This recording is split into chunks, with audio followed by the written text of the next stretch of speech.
Okay, little change of pace today. We're not shooting, and we're gonna shoot two films next week and instead. And so we wanna talk about a few things today, but before we do, let's go over the schedule, just so that everyone knows how much we have left to do. So today's class, we're gonna talk about shot lists, how to be an AD, and then we're gonna have kind of a crash course on the Red camera.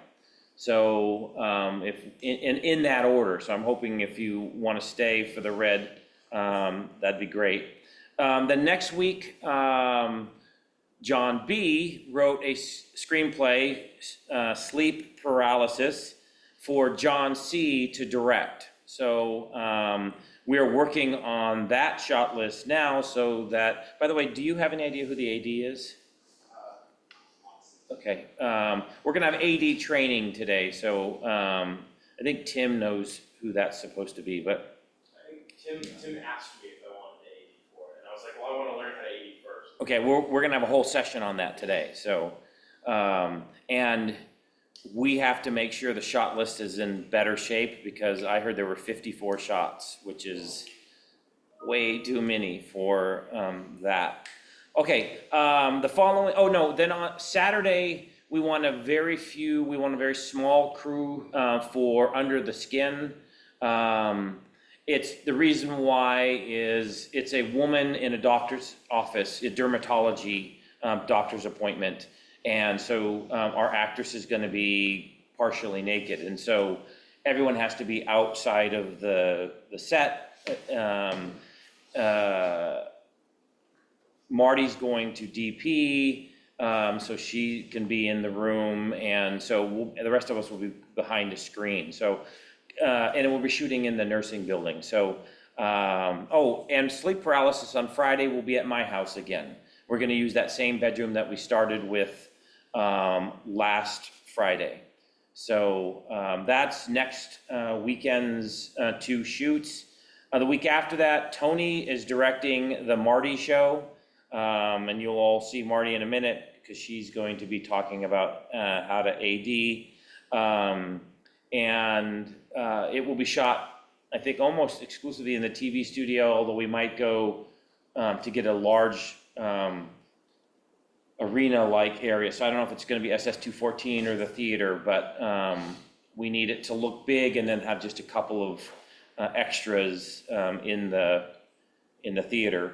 So that's week 12. Week 13, we're shooting David Yepes' film, The Almighty. It's a boxing film, so I'm very excited. We've never shot a boxing film here, and David has a boxing rink at his house. So I will get the address for you. Isn't it kind of? It's in San Martin. San Martin, yeah. So, but very excited about that. Sure it'll be an all-day thing, but that's week 13, November 21st. November 14th, it's the day after Thanksgiving, so we're not having class. And then our last shoot is the Santa Archive, written and directed by Marty. And again, that will be at my house. My wife loves to decorate, so we'll have a giant Christmas tree and all kinds of Christmas stuff everywhere. And so that's kind of already building the set. And it's a kind of a fun film. Week 16 is finals week, and I'll tell you what we do here. We have another party. I'll have some food and stuff. But we have an oral final exam. And a lot of people think, oh crap, oral, I have to come up with it. Trust me, it's easy. If you can't answer a question, I go on to someone else and I come back to you. I will tailor your questions to the class that you're taking. So if you're in FTVE 6, I'm gonna ask you audio questions. If you're in motion picture production, I'm gonna ask you probably all the jobs on the set and some of the basic terminology for grip. And then if you're in 26, which is more like an advanced cinematography, I'm gonna ask you more detailed questions about the red and lenses and lighting and things like that. So those will be the kind of the more specific questions you'll get. So we'll have this oral quiz, and then we'll eat and drink and have fun while we watch your movies. Remember, all of you have to make a movie this semester. Santi's already made 2, even though we shot them with the class. But if not, you have to make something simple. Now, if you played a major role, like you edited someone's film, that counts as one of your films. If you were an AD on a film or a DP, what? Color editor? Yeah, have you colored anyone's film this semester? No, I would like to be able to color for someone's films, but I have done color editing in the past for my films at high school and at high school. Yeah, well, I've done it in my personal time. if you team up with somebody and you color, did you use DaVinci Resolve? I don't use DaVinci Resolve, I use Adobe Premiere. That's not really color editing. I mean, you're adjusting your own color in the edit, but color editing is specific software that is designed for, like DaVinci Resolve is the industry standard. We can give you a crash course. It's free software. If you have either a Mac or PC, it will run. And we're actually getting a coloring board that works with DaVinci Resolve. So if you want to learn how to color, we can train you and we'll put you to work because there's, every film needs to be colored. But if you are one of the major people on one of the big projects, you can count that. Otherwise, you need to do a short film of your own. Remember, any subject is open. You can do any topic. Yeah. Is there like any equipment you can borrow if you want to make one? Yeah, you can check out one of these Sonys, plus we have booms and shotgun mics that you can use. We might even Also have, that Canon camera? no, those can't be checked out. Uh, They're $25,000 cameras, and we won't check those out. We will check out the Sonys if you want to. They have XLR inputs. So you can use a shotgun mic on the camera, or you can use an XLR cable with a boom if you want. We have a couple of lights I think that you might be able to check out too, if that's something you want. Did you have anything else in mind? I was just thinking because my phone camera sucks, if I want to do like Yeah, well then one of the Sonys might be a good option for you. And we absolutely can check those out. You're in Tim's class, right? Oh, okay. How come says he sees you a couple times a week? I was in his class last semester. Oh, well, whenever you see us, if you know when you're gonna, when you're gonna shoot, that's when you'll check it out and, yeah, so you can, yeah. Any questions about the schedule or our upcoming films, projects, anything at all? Yeah. So so we have to submit a film of our own, for one of the films that, I don't know, how long would it have to? It's funny, Tim and I care more about quality than quantity. And in the showcase a couple years ago, I think we had 3 animated films. One was something like 21 seconds, and we loved it, and it was an amazing film. Animation takes a lot more time, so does stop motion. And so, things can be very short as long as they're good. They can also be long, we don't care, as long as it's tightly edited. I got a documentary once about garlic, which I'm sure would have made Tim thrilled.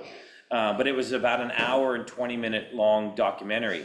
And I mean, it started with planting the seeds, and then they had time lapse of the garlic growing, and then they had all the harvesting, and then the transportation over to the processing, Gilroy Foods, where they were making garlic braids, and they were, it was being refined and chopped up, and a bunch of different things.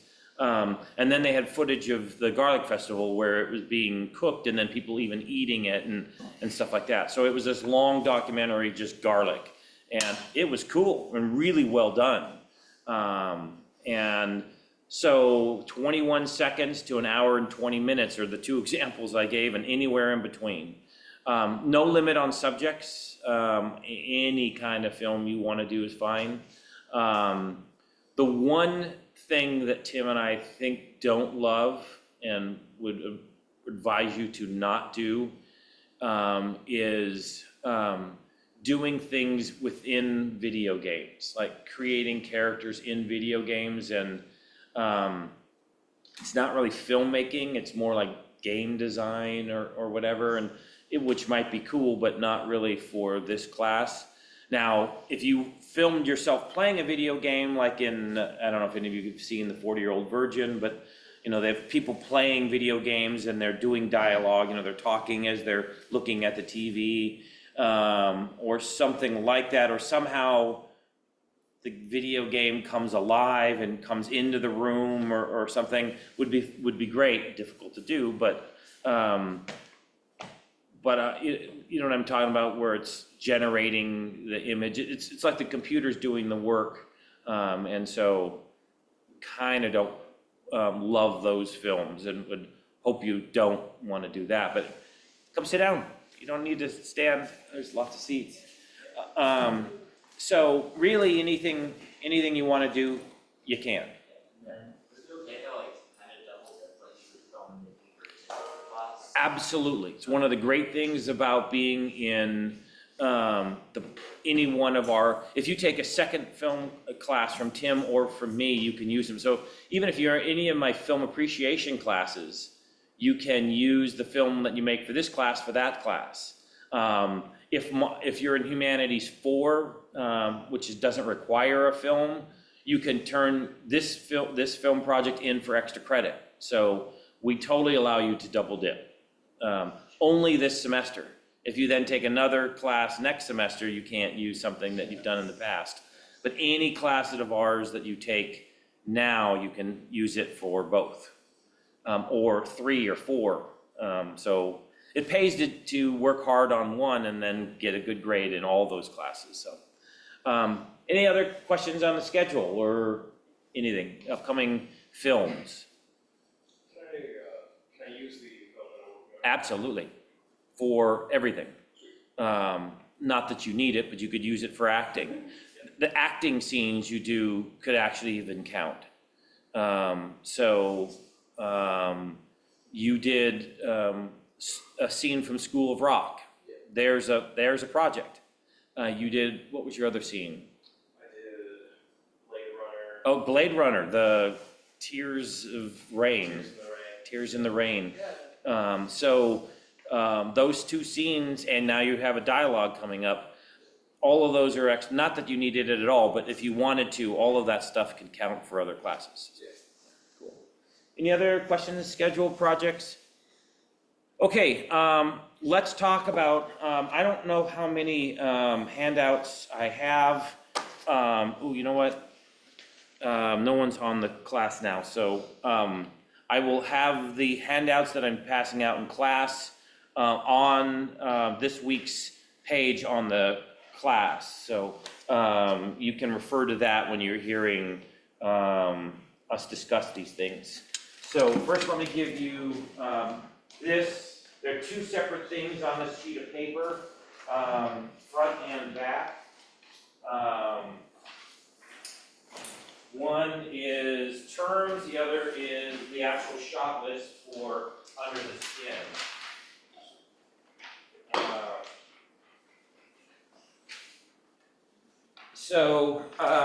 Let's first talk about the terms. And here's, Santi, where I want you to frame things. So, come on.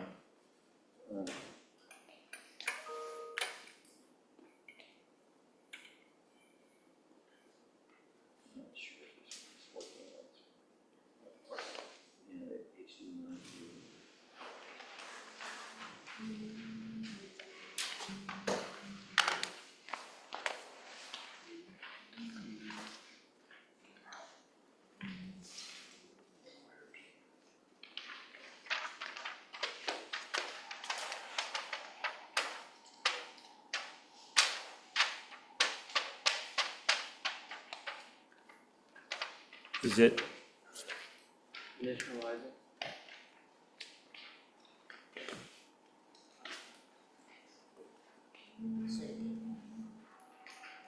Okay, good, it's on. Oh.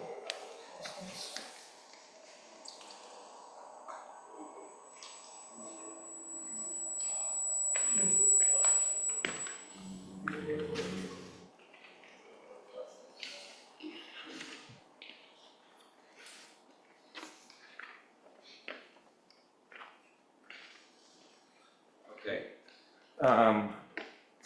So let's go through the page framing terms.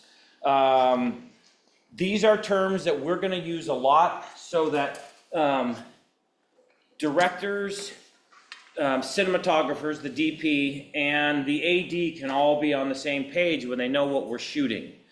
The first term is a master shot, MS. What is a master shot? A master shot is the shot that captures all or most of the action. Yeah, I don't want you to read it. Those of you who know it, yeah. It's a shot that just captures everything start to finish. Yeah, so for example, in Under the Skin, it's a scene with a patient with a doctor in a doctor's office. And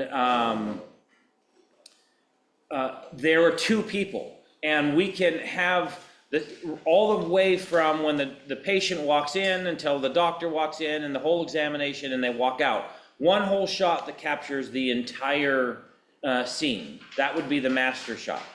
You have that as your safety and then you can cut in with everything else. Does that make sense? Okay. The establishing shot. Now again, if we're using Under the Skin, it's a doctor's office. What might be an establishing shot? Yeah. Just a shot of the doctor's office. It could be, if that's all we want to show, it might be, yeah. So like the front of the building that says Yeah, it's a it could doctor's be- office or a hospital It or- could be Kaiser Hospital or St. Louis Hospital or something. Then we show the doctor's office and then they walk in. And so we could even have, two establishing shots. One, we're at a hospital or at a doctor's office, and then a second one that here's the actual office. That sets the scene. You show St. Louis Hospital and people know, oh, okay, wait a minute, this is where we are. And then now the whole doctor's office, we can see the whole room, and then someone walks in, those would be establishing shots. Okay, the next one, a wide shot. Marty's gonna be our model. What? Yes. So, without saying anything to Santi, let's see if Santi gets it right. Santi, as soon as Marty's ready, I'm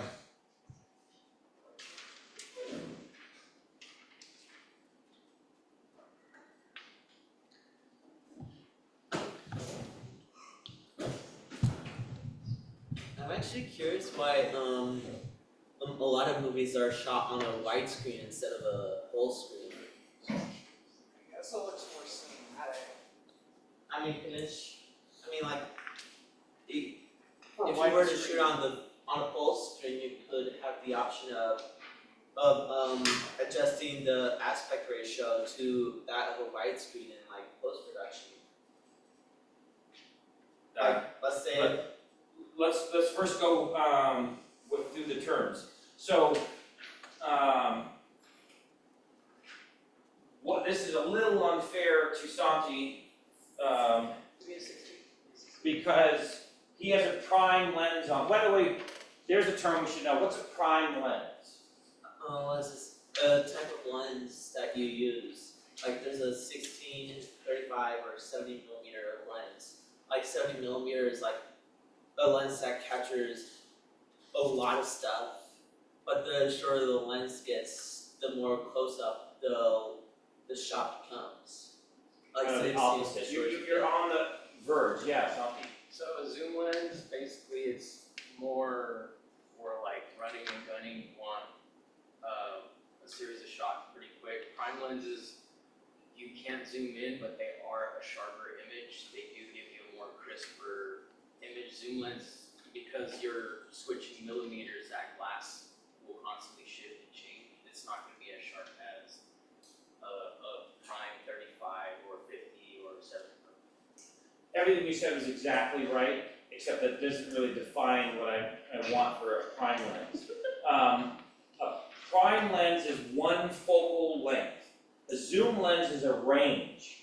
So we have 24 to 105s on all of our Sonys. We also have a 100 to 400, and then we have a 400 to 900, I think it is. And so there's a range. The lower the number, the wider the image. The higher the number, the more zoomed in or tighter the image. Does that make sense? And a prime lens is one focal range. So I think you have the 35 on the red right now.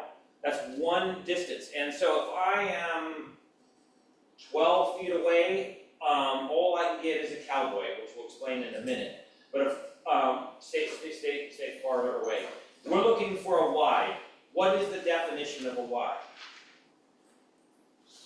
Where you can see most of the scene, the environment of the character and where they're at. Yeah, your subject, you should be able to see all of your subject. And so there's stuff in front of us, but you should be able to see, I can't see the monitor. Can you see my shoes and the top of my head? Yeah. Okay, good, this is a wide shot. Now, with this, you also see the whole room, so that's what you were saying, Santi, is that a wide shot is very good as an establishing shot, right? Because you can see the entire room. Okay, so I'm so far away from the list of shots. What's next on the list? A two shot. Jason, come over here.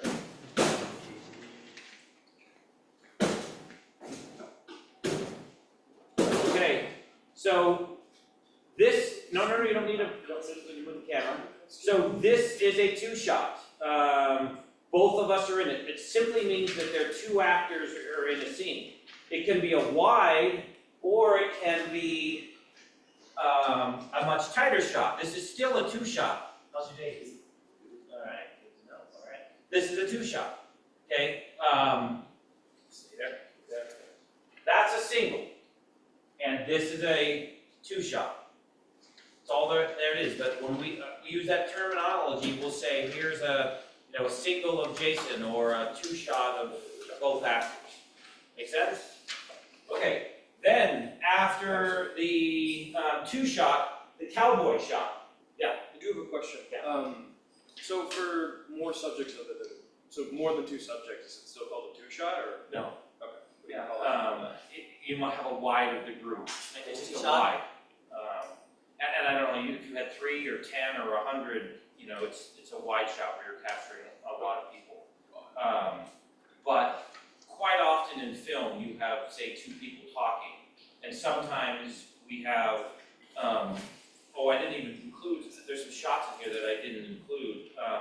OTS is one, over the shoulder, which we gotta add that. Or there is a MCU or whatever. So a lot of times there's 2 people talking and their shot is singles, and then we have a 2 shots for coverage. So when you think of cowboy films, what do you think of? Western. Standoffs? Yeah. Stand-ups like gunfights, right? When you see someone ready for a gunfight, how do you imagine them being framed? I imagine the camera kind of like right here next to the hip, and you kind of see them like getting with their fingers over the grip. Okay, you're starting to think like a director, I love it. That would be a close-up shot, or an extreme close-up, a close-up of maybe the gun in the hand, extreme close-up of maybe the finger with the trigger. Okay, so that's great. But if you were looking at me, the camera's looking at me, what do you need to see? Face, and if it's a duel or a gun, You can see the weapon. gotta see the weapon. So a cowboy shot, which is a term that is quite often used, is somewhere around the knees. It's either mid-calf up to mid-thigh, but high or low enough so you can see the hip, but high enough so you can see my face. And that's the cowboy shot. Jerry? Yeah. Okay, so that's the cowboy shot. The medium shot, now here's where you're gonna need to dolly in. The medium is, roughly my chest or shoulders. It's probably there. Yeah, it's coming. Yeah, that's about a medium. And I like the wide shots better because, I don't like, if someone else was the subject, that'd be great.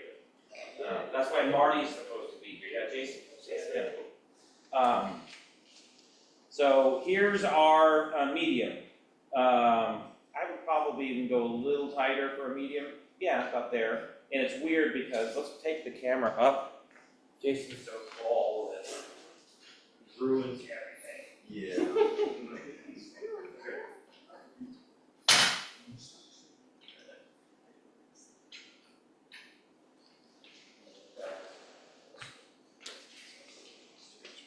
What's the cost for get 100 days?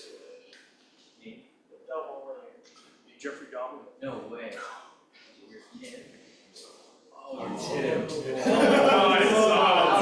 What a reveal. Okay, oh, she's in costume, all right. You're supposed to be Tim. What the heck? It just looked like I was wearing jeans and a shirt. Okay, so here's our medium. We're chest level to slightly above the head.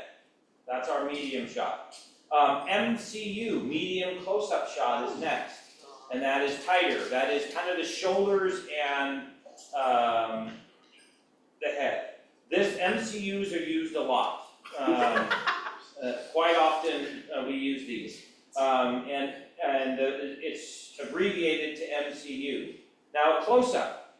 The close-up tends to be just the face. And we will cut off maybe a little bit of the chin and the hairline. That's a close-up. And then we're not going to do an extreme close-up. Duck down.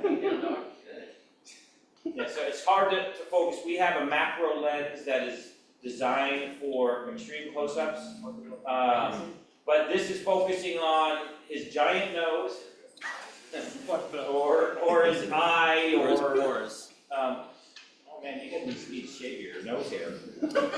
Got some bats in the cave, dude. So it's extreme. So if, for example, we're going to do that cowboy film, and he's starting to get nervous, and we see beads of sweat coming down his forehead, that might be an extreme close-up. If an eye is twitching, you might zoom in on one eye. So, extreme close-up. And then make sure if you have a pen or pencil, write OTS, over the shoulder. If we were going to film a dialogue between Jason and me, I would bet that we would have a medium two-shot in profile between the two of us, like this. Then we would do an OTS of me. So we're seeing Jason's shoulder, and maybe the back of his head, and it's me when I'm talking to Jason. And then it would be the reverse of me, which is my shoulder, and Jason is the one who's talking, just the emphasis. Slight problem. You're kind of breaking the triangular coverage, so. Well, I don't want to, because of the cable and this table, I would typically move the camera to the opposite side, but just for the sake of this, we're doing it. So it's over my shoulder at Jason. So OTS, over the shoulders. And then what I probably would do is have the camera tighter, and we would do a MCU of Jason, no, not me, of Jason here, and then we have our MCU of Jason, and then the MCU of me, and that's how we would do it. We'd have a medium-wise two-shot, we would have OTS of both of us, and mediums of both of us. So a dialogue scene might have those 5 shots. Does that make sense? Yeah, okay.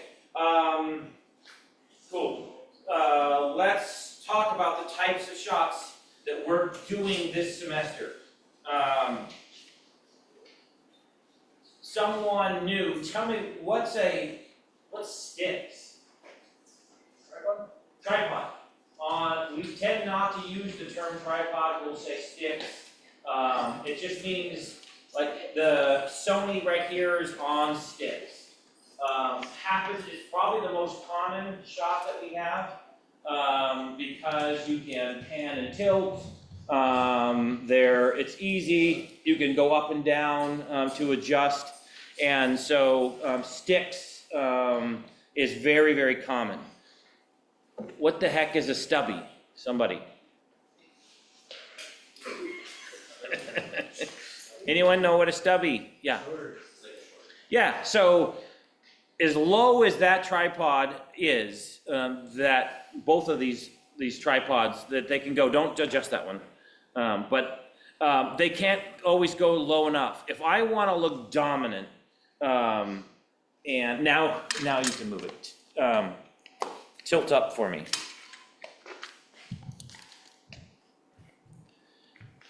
You know, this can be a shot. I'm not seeing it. No, well, they're seeing it at home. No, someone hand me that ladder.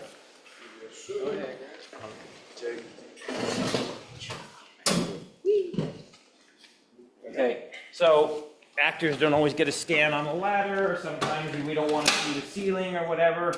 But if I'm trying to look dominant, or scary, or imposing. connection. You got too scary. Yeah, broke the camera. But I don't know if it's scarier that I'm ugly. So anyways, the camera's really low, right? And if I'm standing here, I can't get that same shot. Do I look as scary now? No. Maybe slightly because of the shadows, but That's lighting. So if you want a low angle, if you want to shoot from below, you need the stubby. Stubby is also sticks, but it is our short tripod, which allows us to be a few inches off the floor up to about 2 feet. So that's the term we'll use. Handheld.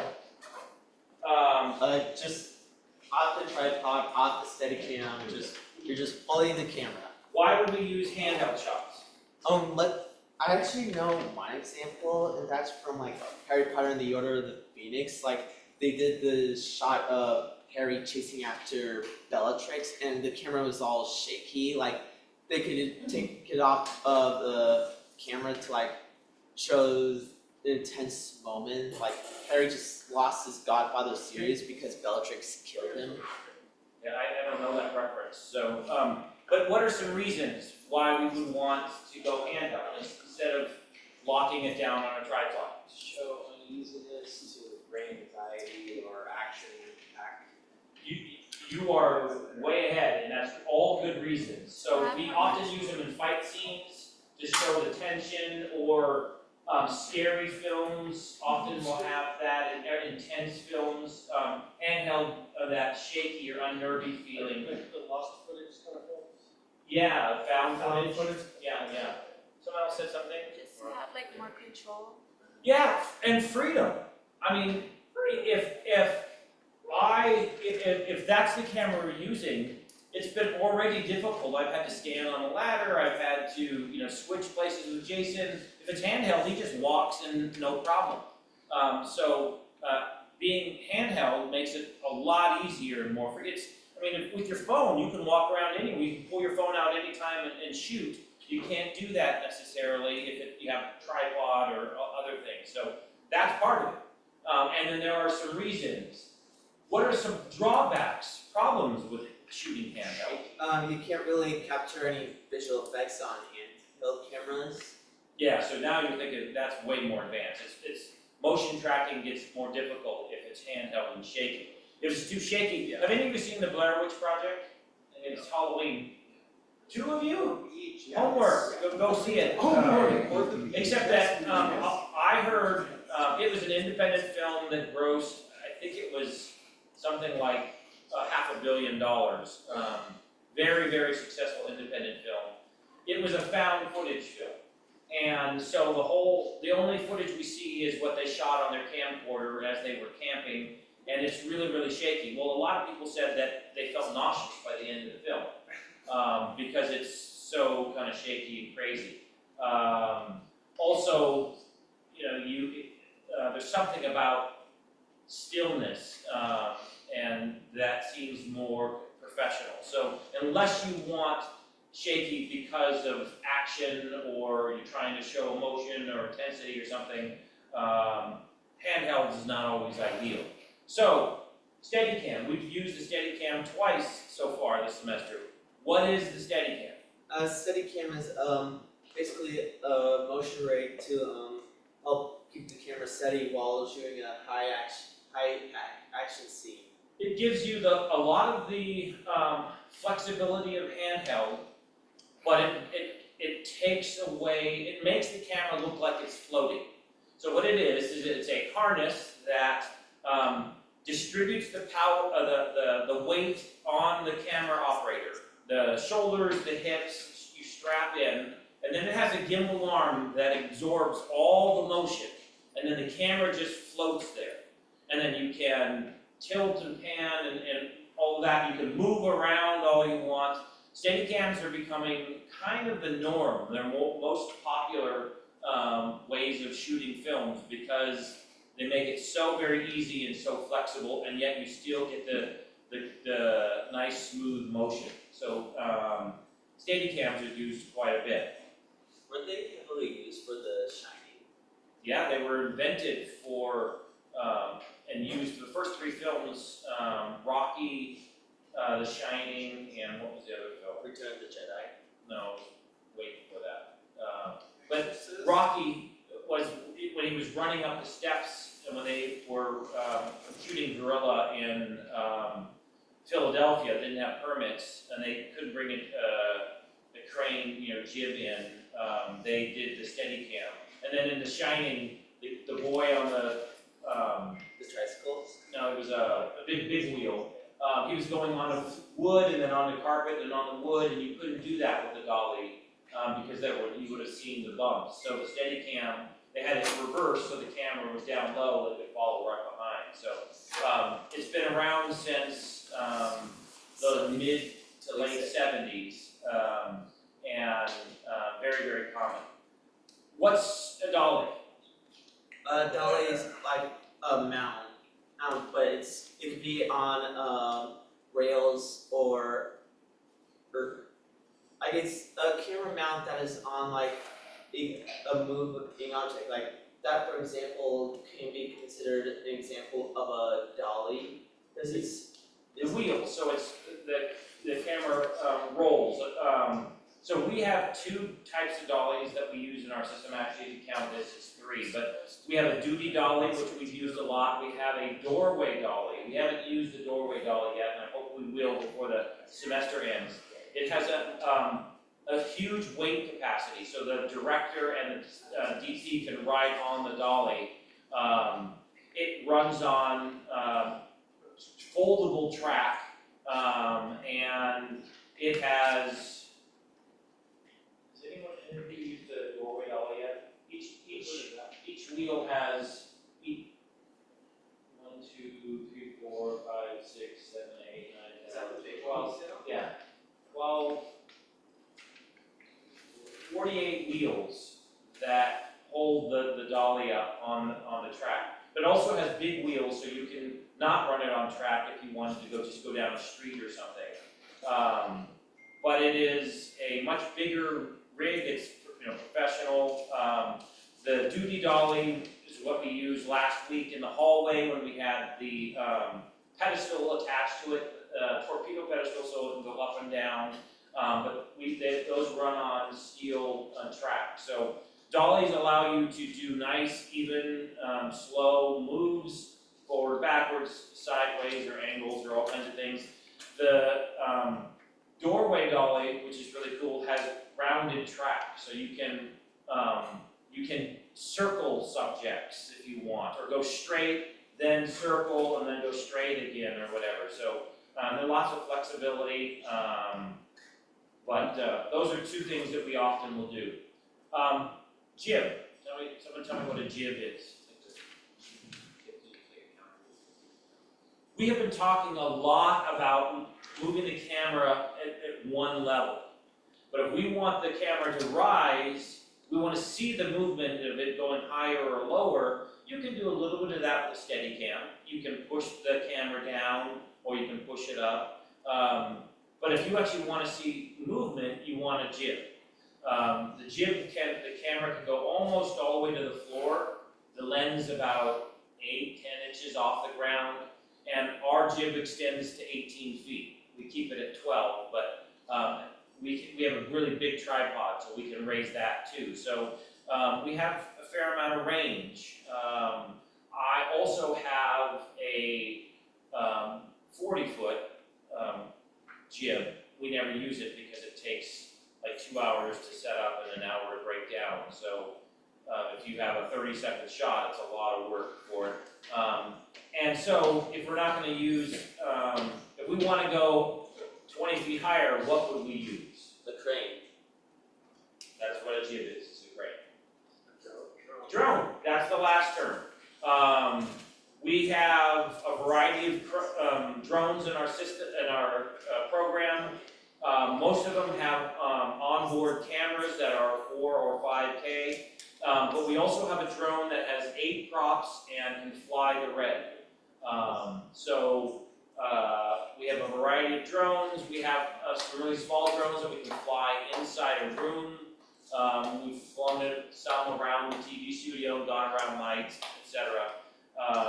So if you want to have vertical movement, as well as, Or like, let's say you want to shoot a shot over like open water, like you can use that drone to fly over the water and we had a film in our showcase just, I think 3 years ago, and one of my students was a drone operator. He actually was in the military before he came to Gavilan, and he wanted to shoot at the ocean. He tried going to Santa Cruz and couldn't take off, it wouldn't allow it. Then he tried to do Moss Landing, wouldn't allow it. So he came to our beach house and he flew out, just straight out in Monterey Bay. Has anyone seen that film?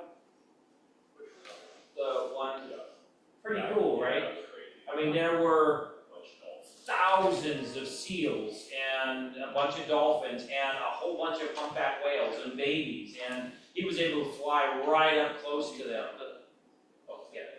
Does anyone need the terms or the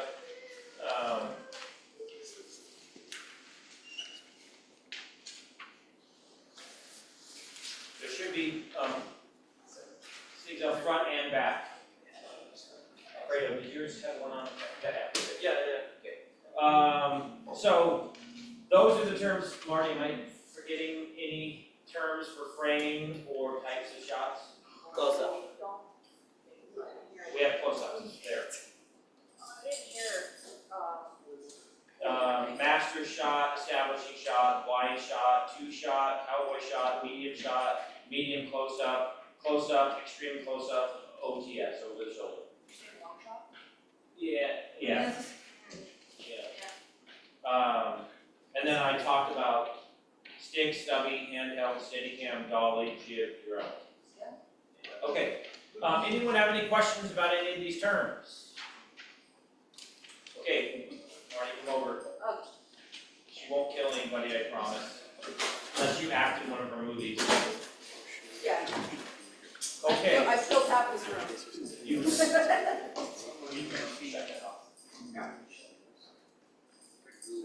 I don't have enough of these scripts, so you have to Marty, share.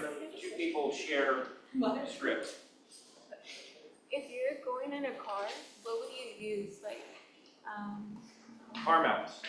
Yeah, there's car mounts. Depending on your speed, you can also just use a dolly. Yeah. I don't like that.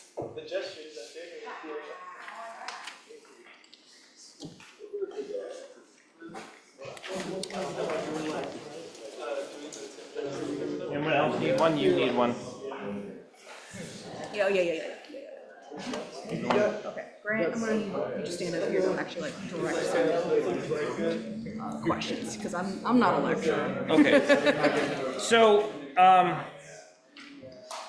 the other thing, the reason why we started with framing and the types of shots is this is to prep to talk about ADs. Now, our program's never had a better AD than Marty. And because Marty's been so good for so many shoots, people started to ask her. I mean, it's smart, get the best to do your film, except that she's got a million things going on, and you want to try different things. I do construction, and I do all forms, and if I just had to hang drywall all day, I would hate it. If I had to just set tile or whatever, I would hate it. But if I can do a little bit, if I remodel a bathroom and I do it all, to me it's fun. Same thing with filmmaking. If you do the same job over and over again, it would get tedious. So Marty's great at it and wants to help teach it. But we need more people who are able and willing to AD. And you got to have some knowledge, and we're going to use Under the Skin as our example to prep for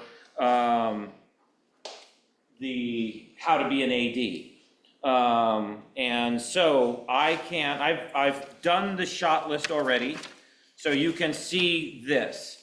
This is what the director needs to do in consultation with the cinematographer. For this 6-page screenplay, I have 18 shots. And I tell you what page they're on. I tell you what type of shot. So shot number 1 is a dolly, and it's a medium wide shot. Shot number 2 is also a dolly, and it's a wide into a close-up. So what do you think I mean when I say that the first one is a fixed focal or frame, and the second one changes? So I have 2 separate shots. What? Well, yeah, but they're different. Are you swapping lenses? No. If I keep the 35 on both,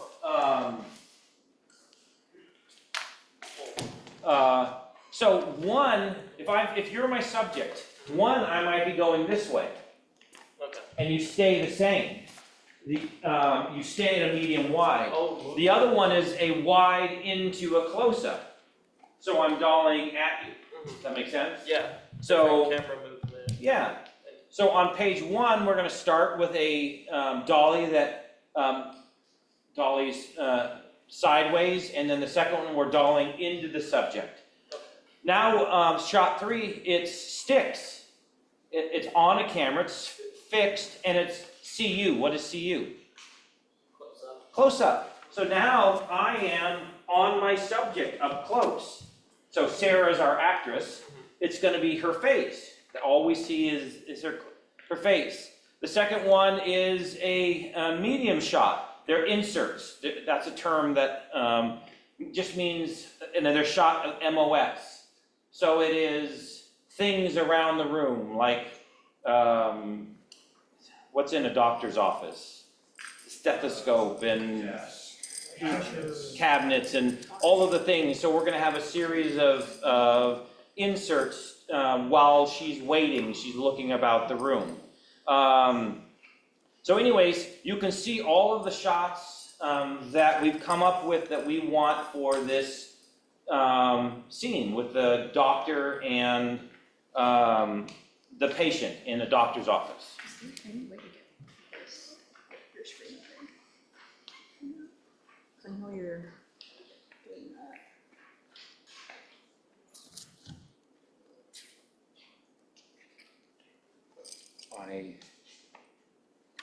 That's my computer? Mm-hmm. Did you bring yours? Yeah, it's in. So we could do yours with an HDMI into that.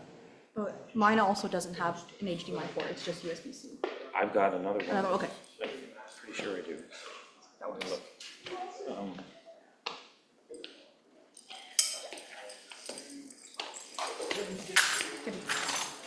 those the keys to that door. Yeah.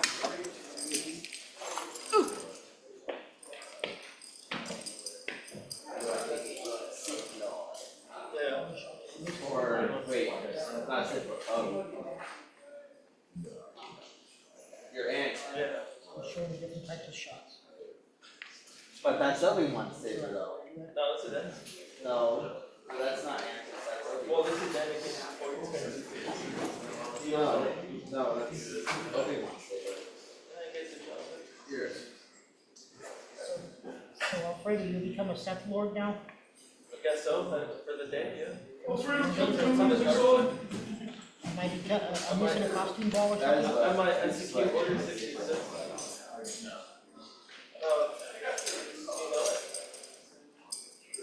Yeah, I just have more Star Wars lore. I know more Star Wars. Oh, nice.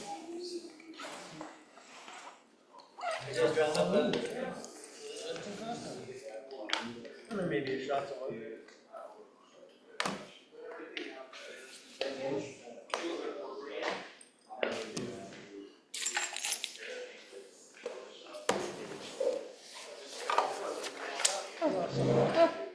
Okay, thank you.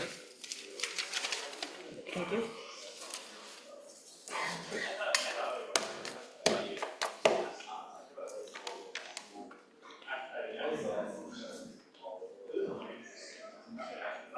I can go just a normal HDMI out. So, last weekend we had shot at his house.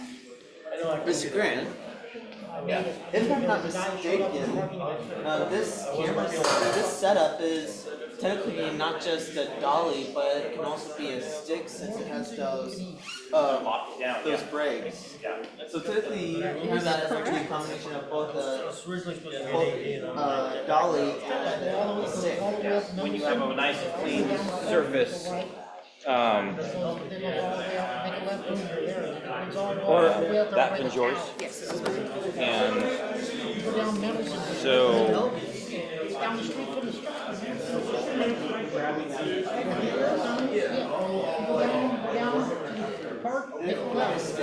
There are also other types of dollies that are, instead of using these types of wheels, they use tires. yeah, I'm sure there's a variety of things. I was sick, so I was interested in a bachelor's degree like you have. Okay. So the master is going to talk about becoming an AD. And we're looking for ADs. In fact, Maston's kind of in training for next week's film. I don't know who's going to be the AD for Baron, for the Under the Skin film. So anyways, pay attention, because this is the type of thing you're going to be doing, so. Okay, so the example I'm gonna pull up is going to be, Grant told me to bring the shot list for which was my spring 2024. That's what we shot then, and that screened at this last showcase. So. You're gonna have to speak up, my hearing's bad. Okay.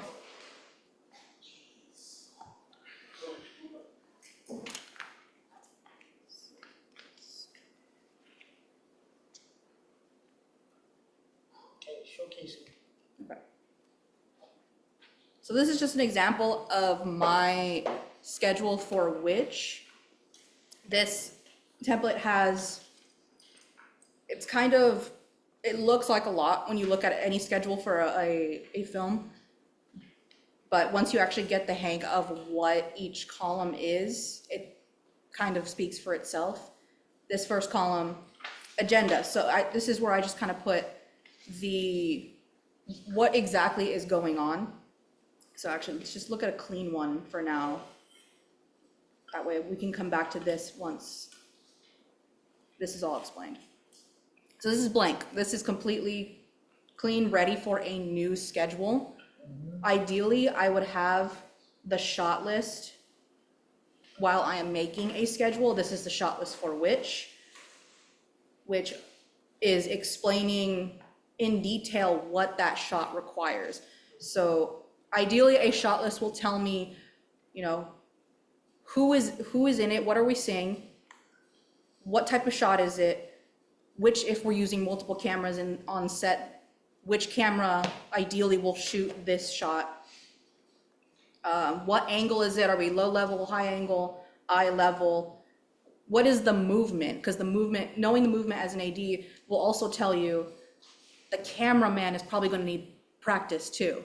So not only will the actors have to get it right, we're gonna have to allot more time to actually get the framing and movements correct, depending on, you know, also what equipment we're using. Are we on a dolly?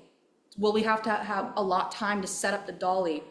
Grant likes to allot time, like 30 minutes to set up the torpedo. Just because that one, if you haven't set it up before, it can be cumbersome and takes a lot of time to set up.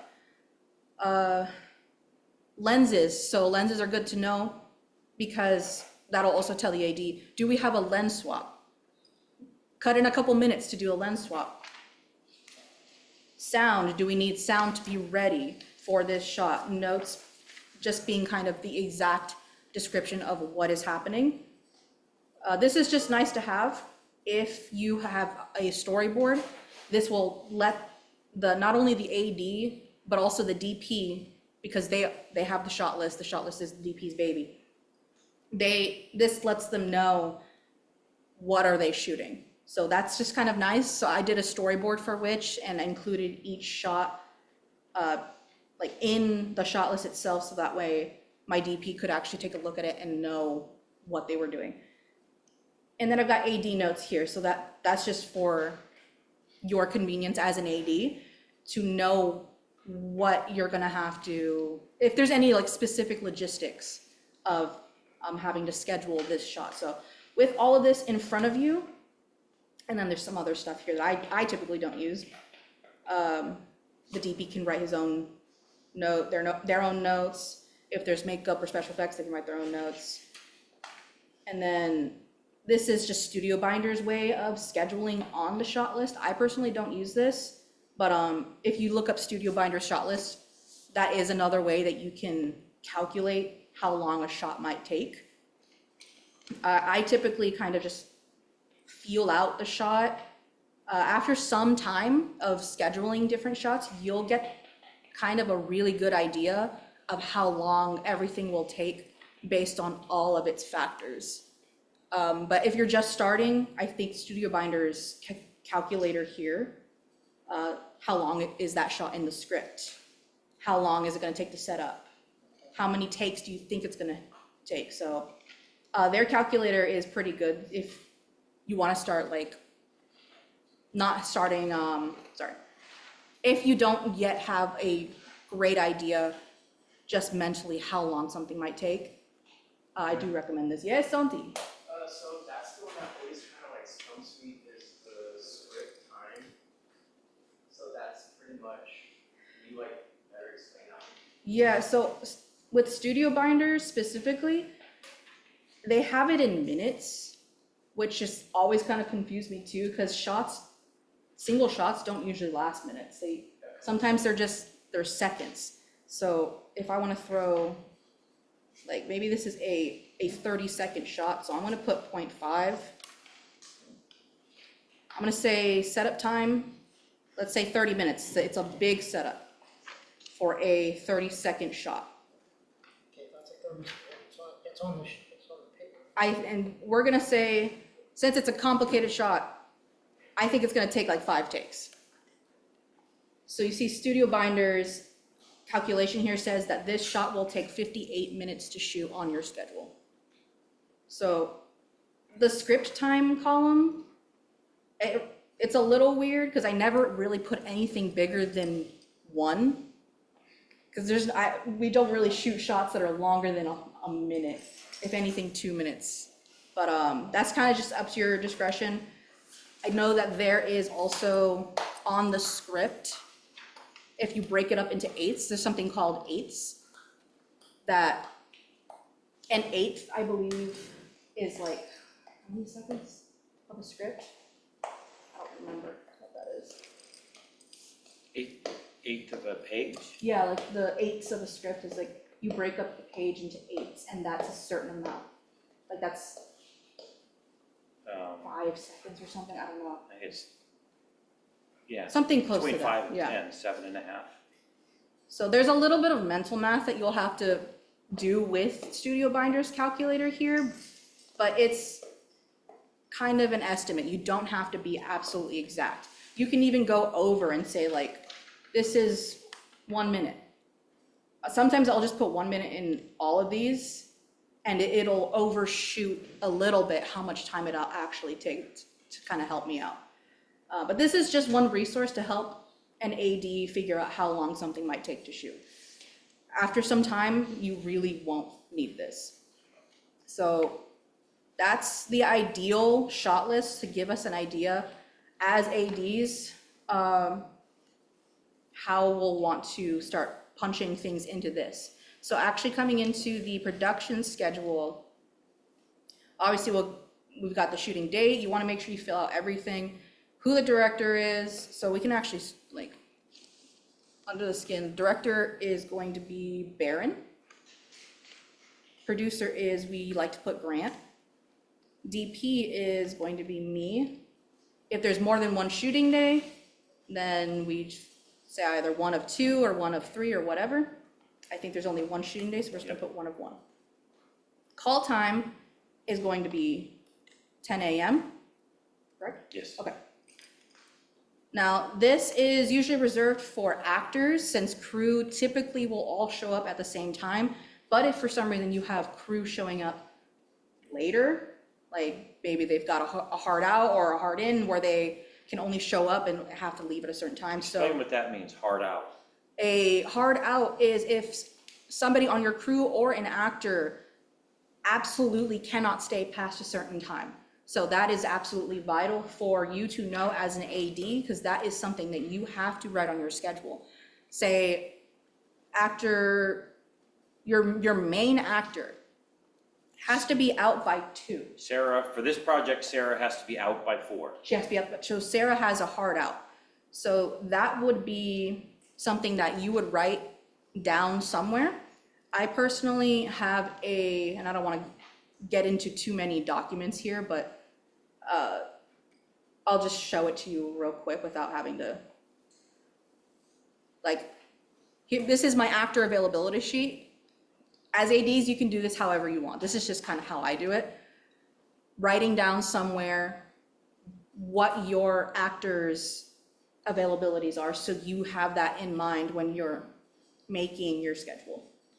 So Sarah is for, And for this project, it's pretty simple, there's 3 actors in it. yeah, When you did Witch, there were scenes where you had a dozen yeah. or more. When you did Devil's Game, you might even had even more than that. So if 2 or 3 people have hard outs or hard ins, now you're having to work your schedule to make sure that so-and-so can leave in time, or you can't start filming this person's scene because they're not showing up until 1 or whatever. So like, for example, the actress who played a character called Beldam could only show up after 3:30. So it was like, okay, well, we can't shoot anything with her until after 3:30. So now I know to schedule her shots after that. And luckily, nobody had a hard out on this shoot, but if I were to say that somebody had a hard out, now I know I have to schedule that person's shots all before that time. So let's just close that. So let's write Sarah Smith. Yeah, so, and then I'm just gonna write 10 a.m. just for now, but that could also change. Well, she's the main actor, so she will most likely be in the first shot. She'll be there the entire time, The entire time. Some actors, like your actors who are only in a couple of shots, can sometimes show up later. For this, we'll have a nurse who hasn't been cast yet. and the nurse, is in one shot. It's just, One shot. So tentatively, I just write 10 a.m. for everybody. And is there any other characters? nope, those three. Three. Doctor, Okay, patient, okay. and nurse. And then this is an easy one, so we're at Gavilan College full time. Sometimes those will change, not every actor is in every scene, so if you have a location change, then this could be, Grant's house. In some other case, like say this is some other random film, maybe doctor shots all take place at Gavilan College, but Sarah's shots all take place at Grant's house. So to distinguish that is important to keep you sane on set. And nearest hospital is just kind of a precautionary thing. As an AD, you are in charge on set, so you also want to have all the information that you need. If somebody comes to you and says, hey, a light fell on Jason, and Jason's unconscious, we need to know immediately where to take Jason, so we would want to spend time Googling, like, where emergency services are, so. Evacuation plans in case like a disaster strikes, like earthquake, or suddenly there's a shooter. Exactly. So you just have this right on hand, because this schedule is in your hands at all times, so you just look down and know exactly where to go. So that's just a precautionary thing that I like to have. Okay, and then the agenda down here, this is where we actually get our schedule started. So let's say also, another thing, here at Gap Film TV, we typically use what I believe is the European style of labeling shots, which is with numbers. So scene 1, shot 1. The American Hollywood way is actually letters, scene 1, shot A. So we kind of saw that on the previous set, on a Mandy set, we actually did use letters. But for the majority of our sets, we're gonna see numbers. I think that's just because that's how we are used to it. I personally learned letters in film school. Here I learned numbers, so it's kind of a preference. But in the industry, you are most likely here in America, you're most likely going to see letters for shots. So for letters, or so for shots that have letters in it, does it just go down like the alphabet pretty much, or? Yes, that's actually a good question, because with numbers, you just keep going down, right? Numbers are endless. With letters, you have to, so it's 1A, 1B, 1C, you keep going down the alphabet. Well, what if you run out of letters? There's more than 20, ideally there's not more than 26 shots in a scene. Sometimes that's the case, sometimes there is more than 26 shots. So what you would do is then 1X, 1Y, 1Z. Well, now what? It's 1AA, 1AB, 1AC. So numbers are easier. This one can get a little bit, it's a little harder to get the hang of.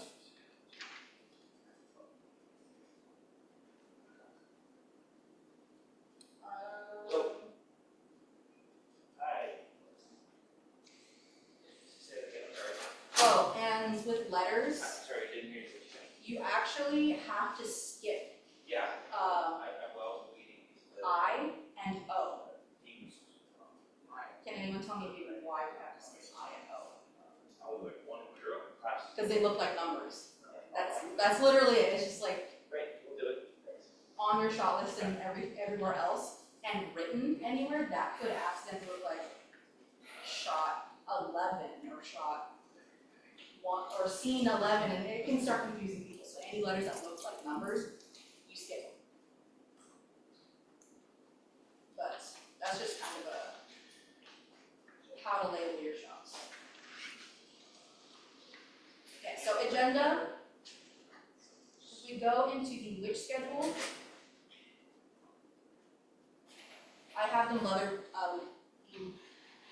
numbered by numbers, all of my shots, so I label my setup time, how long is setup gonna take? When is setup gonna start? And then what exactly are we setting up? So in the description, you want kind of to write exactly what crew is going to be doing. Because on set, everyone is looking to you. Once they're done with something, they say, what's next? Sorry, excuse me.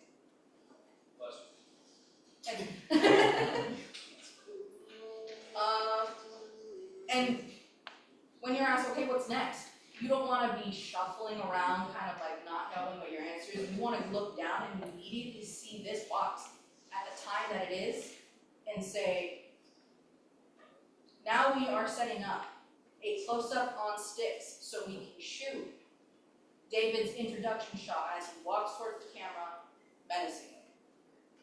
And the DP ideally will also know what you're talking about, because preferably you will have had a meeting with your director, with your DP. Director, DP, AD meetings are so vital. And I recommend from experience not doing those meetings the week of your shoot, because that can be very stressful. And in my experience, I've had these scheduling meetings take as long as 5 hours because the shot list or something wasn't done, or because this is the first time that I was talking to my DP about shots, talking to the director about shots, and it turns out we weren't on the same page until 3 days before the shoot. So now we're here for 5-6 hours trying to figure out everything. So I recommend holding your scheduling meeting about 2 weeks before your shoot. That'll alleviate a lot of stress off of you as an AD and from your DP and director. So, alright, just like Tim, I also have ADHD and ramble.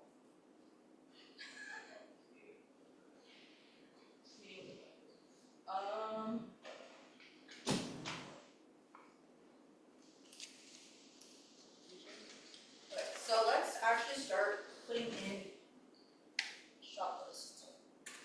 Does everyone have a copy of the shot list? Okay. If you don't have a copy of the shot list, I'll get one right here. Mario, I have a quick question. So I understand the production, or the schedule for an AD is used for like the day of the shoot. Now prior to that, as an AD, do you happen to schedule like rehearsals or time you have to be able to back there? Typically, yes. As an AD, you should be working very closely with the director. Just so, in my experience as a director, I have kind of ended up being the one who schedules those things. Right. But it's much more preferable if you delegate those tasks to an AD. Right. Because as a director, you've got so much going on already. You're working with every person on your crew to make sure things are ready. So to be the person also scheduling rehearsal and test shoots and everything, just can be a lot. So you should give that to your AD. It has fallen on the director a lot, like just for shoots here, just because, not a lot of people truly know how to be an AD, which is why we're doing this.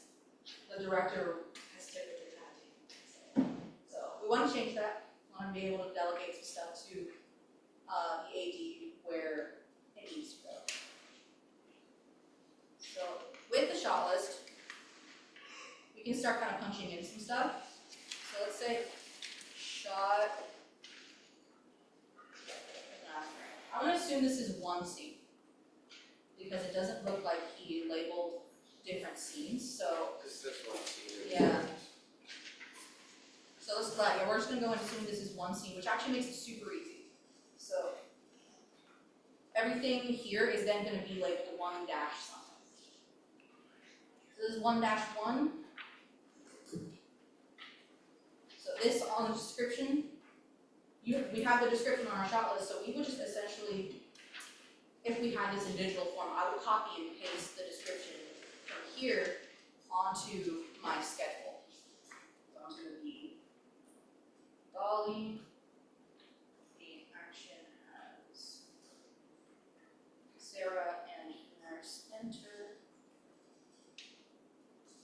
And nurse. And what I like to do it says that there is dialogue here. In an AD director meeting, I would say, hey, you say that in your shot list it says that there's dialogue here. What is the dialogue? So I would say it's important to know what line we're going from and what we're ending on. And I like to write that down so that way I know where the shot starts and where the shot ends. So would you have to know? Yeah. This is all Or- one. Yes, it's all one scene, this whole thing. Yeah, it's her line, and she's been my dermatologist all the way down to, the doctor will be in just a moment. Okay, so I would say she, 3 lines for Sarah, 3 lines for the nurse. dermatologist, all the way to Doctor will be in a moment. the doctor will be in . I just kind of abbreviate it, something really quick. These arrows, tell me, start from here and here.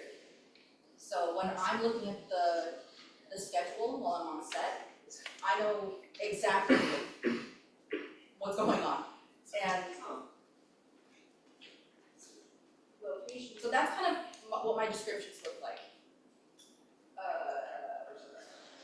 Location, that was easy, I was just kind of comments. Gavilan, Nursingville. Nursingville. It's every shot. And every shot, we're just gonna put that all the way down there. Is there like a template for this, or? Yes, so this is a template that I created. I can also share this with anybody who's interested in making AD. And you guys can play with this. I'll also show you the cool tricks. This is my most updated template, so I can also sort of, after I get done explaining what the columns are, I'll show you sort of what this legend means. This is kind of the cool part. So notes, I'm gonna say, what does the AD need to know for this? What would you say are maybe special notes that I need to know for this shot? It's the setup of the dolly, so that. Okay, so yeah, set up dolly. So those are my notes to make sure I tell crew, hey, start setting up the dolly. The next one is tear down dolly, And that would be tear down dolly. Okay. because there's 2 dolly shots. Okay, so now that we actually know that we have to set up the dolly, we can't forget to allot our setup time for 1-1. So I'm gonna write setup in the agenda for setting up a shot.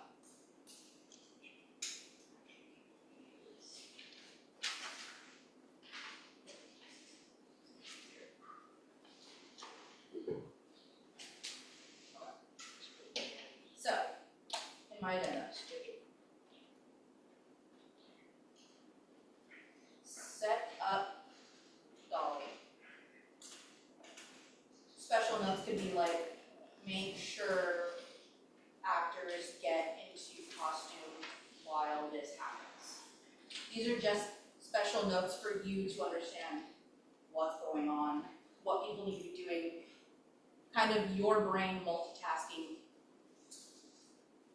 and telling other people to also multitask.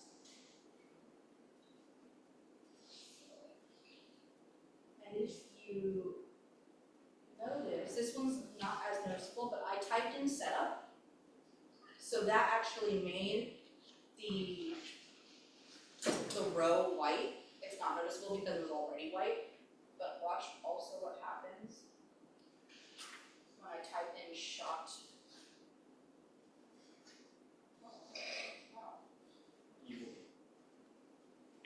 So now the row is blues, and that matches what this legend is. So before, it was kind of a nightmare for ADs to understand what was going on their shot list, on this template. Because everything was kind of like changing color or not changing color appropriately. So this new version, I made it so that whenever you type in those keywords, it does match this, this color coding, so you don't have to worry about that. I'm sorry? You're showing me the Austin changes part out. Yes, so we can actually, let's actually do the preparation for the beginning of the day. So we can. And this does take a little bit of knowing Excel and Google Sheets, so it's kind of smart to kind of play around in Google Sheets. We haven't done it before, and just kind of get the fundamentals down, because you will need to sort of know how to navigate your way around it.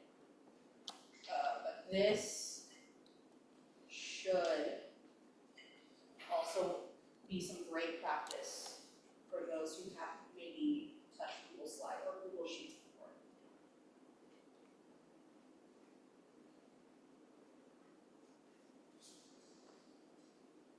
Here's what.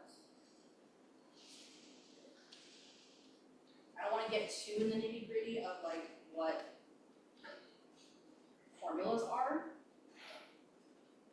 But essentially, I just made it so that this cell right here matches whatever you type in here. So let's say the call time is going to be 11 a.m. This now changed down here automatically to 11 a.m. But that's just basic formulas again. I recommend if you want to be an AD, start becoming familiar with fundamentals of Google Sheets and like the very, very basic formulas. So let's say agenda, crew arrival. That's gonna turn red. I'm gonna say unload Grant's truck, because Grant can't do that by himself. And Grant's truck will not be at the nursing building, we'll probably meet here, right? There's a place that's closer, it's halfway in between, I'll stop there Okay. and we'll unload. So should I say parking lot? No, just nursing building. There's no, okay. Nursing building. We will all meet at the nursing building at 10 a.m. How long does unloading his truck take? So we're not only scheduling shots, we're also scheduling unloading and how long it's gonna take to go from one location to another. How long does it take for us to walk from here to the nursing building? Basically, the job of an AD is to keep track of the schedule, make sure the production is rolling along. And Yes, if exactly. they need to delay the movie, they could try and negotiate with the producers to delay the movie. Yeah, that's absolutely right. So the AD's responsibility is essentially just keeping the production going and making sure that we are on time. And so I think unloading, just with experience, unloading the truck and getting everything set, I wanna say unloading the truck usually takes about 30 minutes. He's laughing because it doesn't. Do it, just in case. Just in case, but then I'm gonna put setup for the actual shot takes another 30 minutes. From experience, we never really get started on the first shot until an hour after we get here. That has kind of been the constant. It's very consistent from my experience. So, like what you learned from the very first, what was it, Their Mind? So the shot list for Their Mind, that was a learning experience, did not have that hour of unloading and then setup. The schedule was just originally started at 5. Bless you. And that, on paper, that put us an hour behind. But, I redeemed myself today. you redeemed yourself, yeah. But a learning experience. During that hour, what things should be done? What things should be done? So the audio team will pull out all the audio equipment, get everything ready, set up power, table, everything. The camera crew will get out the camera, pick the right lens, format the card, get battery on. The gaffer will set up the lights. The first shot is a dolly, so it will pull out the dolly, set the track. And then do a couple test shots to see if we like the framing, like the lighting, all of that happens. Actors getting in costume, maybe running lines. The director can talk about blocking with the, Not having any is that look good? it's not, you can use that blue one.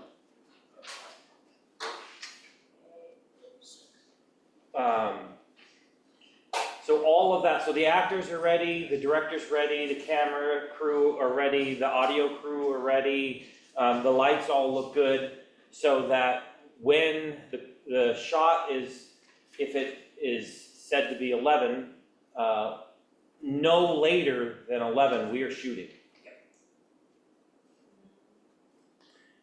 What often happens with large crew, by the way? What's human nature? What tend people do? What do ADs have to keep from happening? Wrangle them in so they don't goof off. Yeah, people start having conversations and not get their work done, and so this happens with audio a lot. Is they'll work really hard to get audio set up, labs ready, and everything. And then they relax. Now they're looking at their phones, having conversations, and then, okay, we're about ready to shoot. Oh, wait, we gotta put on the labs, and we gotta do audio tests. And now we're waiting for the audio crew, which should be the first ones ready because it's pretty straightforward and simple, and yet we often wait for them. That should be done ahead of time. We can do sound checks ahead of time. Blocking should be done ahead of time. And all these things can be done. It's not, we're gonna all work on lights and we're all gonna work on camera. We're all gonna, the separate departments are getting their work done. And realistically, with the equipment we have, the team we have, it should take about 15 minutes to unload and set up and be ready to go. The problem is that it's a teaching as well. So we're explaining and learning and stuff like that. But sometimes people just kind of stand and watch, and everyone should be working really hard so that we are ahead of schedule. The ADs who I love the most say, oh, the wrap time is 5 o'clock and yet we finish at 3:15. Yeah, those are my favorite ADs because we're ending ahead of schedule. We've had some who never finish on time. I mean, they underestimate, they don't keep everybody on task. And by the way, if you two are having a nice conversation and I say, hey, go fix that light, what does it make me seem like? Yeah. I'm sorry, but the AD has to be firm, has to keep people on task. And what's the worst time for doing that on set? For keeping people. When do people lose focus? Lunch. Man, when people eat, they just kind of. Relax. Lunch. Yeah. Well, the lunchtime, if Marty says lunch is from 1 to 1:30, great. That half an hour is yours. You can do whatever you want. But at 1:30, now it's back to work, or we're going to fall behind and not hit our time. Typically, the slowest setup on a set is the one right after lunch. Even the one right at the beginning of the day is always a little faster than that one. So people, their bellies are full, they're like, I wanna go in the food coma. Typically setup after lunch is always the foggiest one, or if you just ate, it was like, that's when the AD technically has to be a little deeper. It's also a reason. Or bubblier. Come on, guys, let's go. Come on, gotta go. You know what I mean? There is some wrangling involved with the job. Which is also a reason why I don't always want to be an AD, because I don't like. Grady was great at it. Grady was great at it, I hope I can balance those two. yeah. Have all of you seen Film Class, the film? You gotta watch it, it's on, remind me and I'll upload it to the page. But Film Class is about our film class making movies, and Grady played, we're all acting as the characters on, the crew on set. And Grady played the AD, and he's screaming at people. He's screaming at me, and I think maybe he spit in my face or something. But at one point, he had one of those clipboards, and he broke it over his knee and stuff. That's a bit of extreme, but. Hey, Mr. Grant, did we ever finish the ADR for the Black and White video? Yeah. Oh, we did? Yeah. Where is it? Oh, I mean, it hasn't been edited yet, but we finished the ADR. When is it? It hasn't been edited yet. The ADR is done.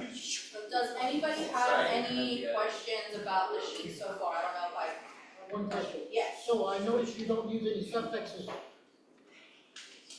Sorry? You don't use any suffixes. In pertaining to what? On your spreadsheet there, I noticed you don't use any punctuations or ad-libs or points for additional. Because this is just for you, this is just for you to understand, you don't have to be a brand new English teacher on your schedule. This is just so you can read it really quick and understand what's happening. Like, this is not a English paper, this is just get you by, yeah. So those things aren't necessarily good. Who sees your schedule? Who do you share, when you're all done with prepping for shoot, who sees this? The director and the DP. That's usually who I. So it's 3 people. Yeah. Doesn't the lighting including on your sheet? No, the DP will tell the gaffer, we want this type of lighting, so we need a Kino flow here, let's put a tube light there, and we gotta get going. The director, DP, and the AD are typically the 3 heads on a set. So obviously, director will be directing the actor, the talent. The DP will be directing the lighting crew and the grips usually to say like, hey, let's get these lights set up. The AD is kind of the rest of the crew, kind of umbrella the rest of the crew and everybody else. So really only those 3 people truly need to see the set. So I can also, for this movie, we don't have any extras, so that's just kind of a nice column I have there. Like I'll say, we've got a big scene, you know, we've got a bunch of extras that we need. Are extras even seen in a close-up, really? Even though there's extras in the scene, maybe the close-up that we're shooting doesn't actually need them. So I'm just gonna write no. And also this tells me maybe I can schedule this shot after all the extras are gone. Because with our experience, extras don't, if they're not getting paid, which is usually the case in a student production, they're only gonna last like an hour or 2 hours. They'll show up for the extra credit and then be here for an hour or 2. Some of them only like 30 minutes and do the absolute minimum, unfortunately. So you want to bundle any shots that have extras together as much as possible. On Devil's Game, we had the club scene that we shot, and I offered extra credit to a bunch of students, and when we started, we had about 50. And about 15 minutes later, we had about 45, and then 40, and 30, and 20, and pretty soon it was bore. I mean, Yeah. and so we had to have tighter and tighter shots because the extras would leave. And you don't even see them leave, they just kind of slip out. So if you, Well, fireworks done. what? Well, Or, you know, they've had enough, or, you know, they don't realize that coming to be in a film. Most people don't realize that you shoot something more than once. They see someone say a line in a film and they thought that was shot once. Not that you had to shoot it from different angles and do multiple takes until the performance is just right. And there might be a focus issue or a change in lighting or something. Most people, 95% of the world who watches movie and television, think that a scene doesn't take much longer than it takes for them to watch it. And that's not how it's done. So, yeah.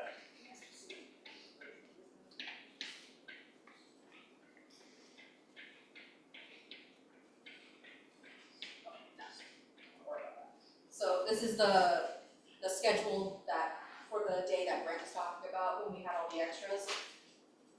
So I had written down, okay, well, this shot needs very light amount of extras. This one needs none, and then as we go, in the middle of the day when we kind of told people to show up, I think that the call time for extras was exactly 11 a.m. So for these first few shots where we needed very light extras, we just used proof. Yeah. And then, again, we used proof. That's what everyone was praising me about my dancing, right? Yes. yeah. And once people started piling in, people who weren't part of the class, yes, like extras arrive right here. That's when I said, as soon as we're all here, now we're getting the shots where we need all of them. This is, the extra amount is full. This shot is full of extras. This shot is semi-full, because now we're 45 minutes in. Okay, can we stop and I'm gonna point a couple things. So, it's a jib shot with a 24 millimeter. What do you think that means? Those of you who start to understand stuff. A jib shot would be like a portable shot. Or jib, remember I said, is the arm that goes up and down. Crane and the 24 millimeter is the style of lens or the Yeah, which is what? It's a wider shot. wide. So up high and wide, you're gonna see a lot more, so that's why we have more. When it says light, it was probably a 35, 50, 85, so it's a much tighter shot, and so you don't see the empty space or whatever. So, anyways, I had a question about lenses. Yeah. You said it earlier, I just wanna double check again. The higher the number per millimeter, the closer it's gonna get, or like the more zoomed in it is? no, the higher the number. So if 50 is wider than a 35, which is lighter than a 25, which is wider than, the smaller the number, the wider it is. And the larger the number, the more zoomed in it is, the tighter it will be. So if I'm filming you from here, if I used a 135, I could see a close-up. If I had an 85, it would be a medium. If I had a 50, it would be, and if I used a 25, I mean, I would see the TV and I would see Jason, it'd all be in there. And so you'd see them really far away, so. Right. What? 14, the 14, after you get lower than the 20, you start to get a little fisheye.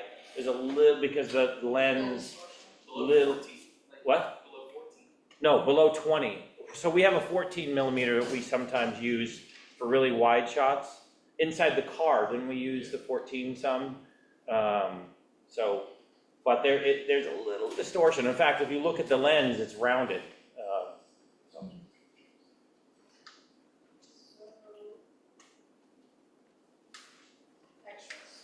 So extras are just another factor to consider.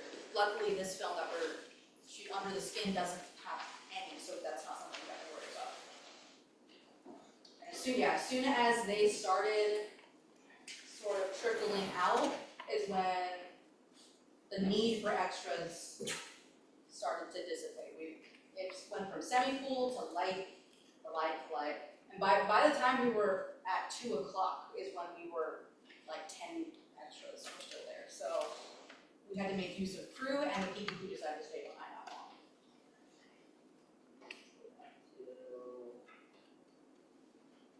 You don't need extras, I'm just gonna take that out.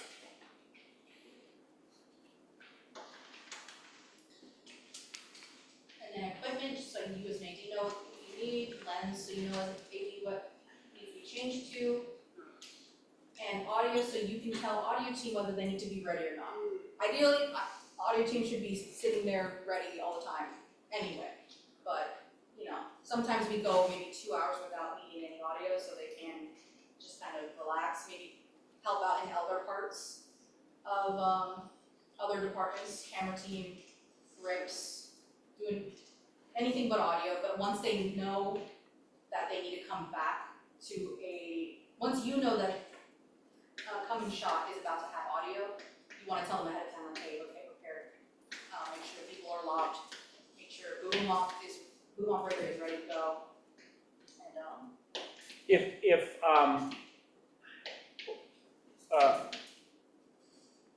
I say there's dialogue in this next shot, what do we need to worry about for audio? Learned volume, quality, and Well, I'm talking about prepping. the mics, the loud mics and everything's connected and that they're attached, that they're, Every actor who has a line every actor has to be loud. Yeah. The boom is set up properly with the cable and the plugged in and all that. If I say that it's an ambient, then what? If Sarah's alone in the, Oh, then it would probably just be like, just a boom mic and there's no laughs. 'cause Right. there's no dialogue. she doesn't have any dialogue, so we don't need, she doesn't say anything, we don't, the labs are only for dialogue. The boom is for if she shifts on the paper on the table, or you know, the examination table.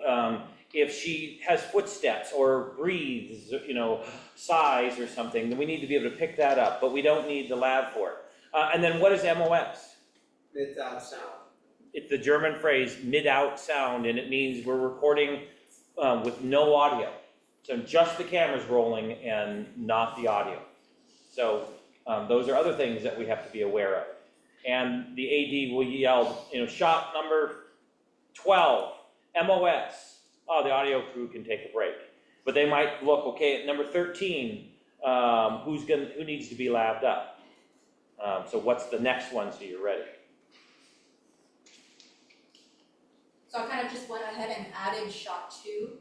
So what I noticed with this setup, the setup for shot 2 actually isn't very different at all from shot 1 because they both use the dolly, correct? Mhm. So because of that, I'm gonna actually write in here that there is no setup, we stay on the dolly, and I'm gonna write in 0 minutes. Unless, One shot dollies horizontally in the room, and the next one dollies towards Sarah. So the track needs to be moved. the track will move, okay, see. That's why it's always good to have a meeting with your director, because me just looking at this, I thought it was gonna not change. Director will know, director and DP will typically know exactly what the movement's gonna be. So I'm gonna say, what, 5 minutes, yeah. Ooh, that's 5 seconds. 5 seconds. I'm not that Move it in 5 seconds, right? So, let me zoom into this, because this is actually the part that can get confusing. Does it like automatically update the time? It is automatically updating the time. So when I said that we were gonna take 30 minutes to unload Grant's truck, that's not 30 minutes.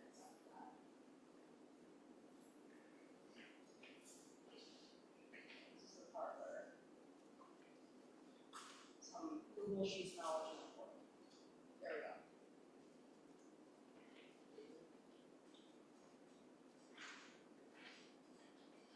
That's screwed up.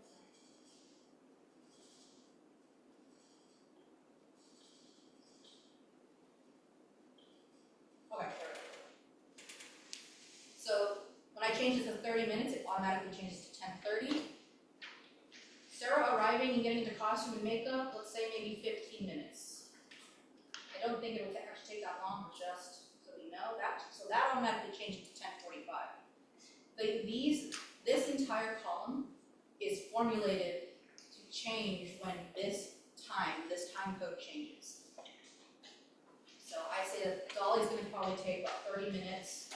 I think this shot is going to take, let's say 20 minutes. I always kind of account for a little bit more time on the very first shot, because we're kind of warming up a little bit. Even though it might, like if this shot is scheduled later in the day, once we're in the groove of it, it might take 5 minutes. But because it's the very first shot, I like to give us a little bit more warm up time, actually get into the groove of things. So I'm just gonna say 20 minutes.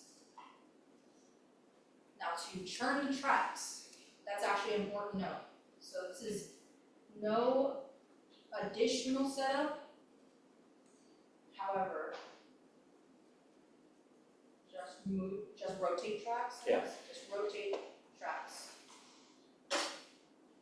And then in my notes, you don't always have to have notes. This is just if I feel like it's not pertaining to the description of what we're doing. Like I could say, get Jason to do it. Like, yeah, just because maybe nobody else, I see that nobody else might be available based on where I've assigned them on the schedule. I'm like, oh, because who's supposed to do this thing? I'm gonna get Jason to do it. That's just my reminder to walk up to Jason and boss him around.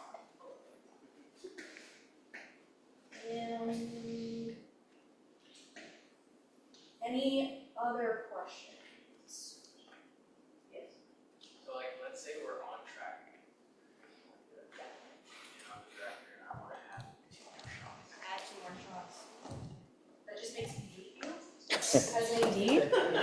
But because we're friends, That's a hypothetical. that's a hypothetical, but I will ask how necessary, if we're absolutely on track, we're on time, right?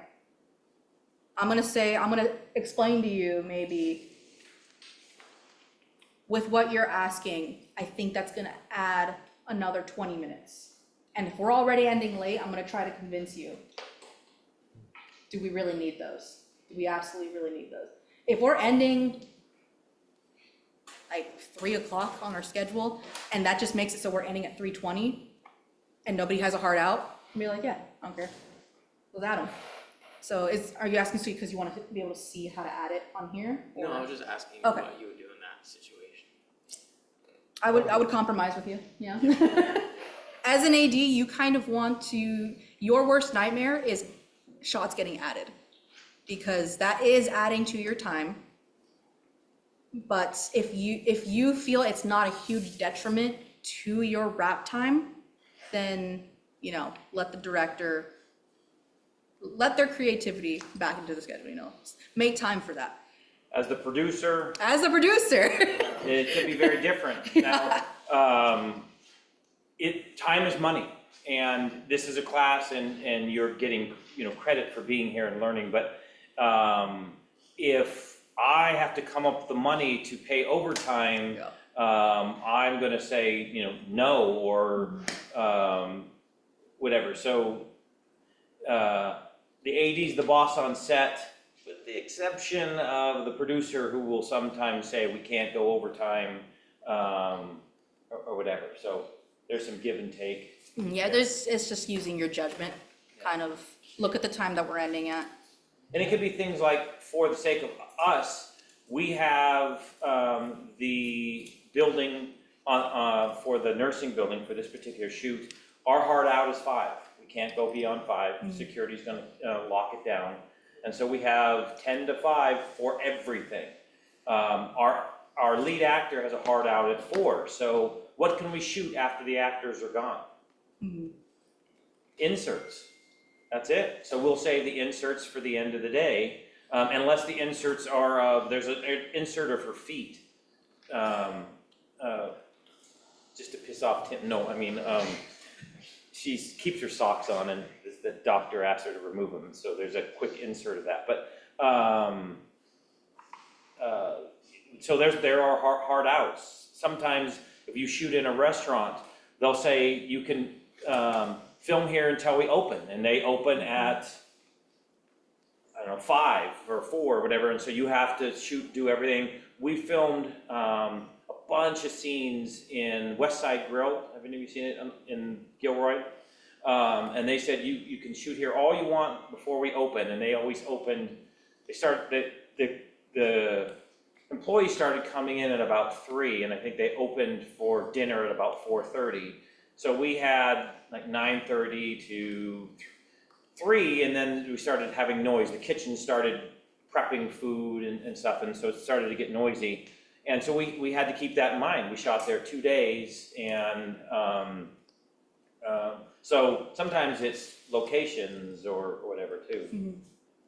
There's a lot of factors that you have to consider. Adding shots is yeah, it's just using your judgment really. Like, how necessary is this? If we're in a good spot, then I usually kind of allow the director that extra time.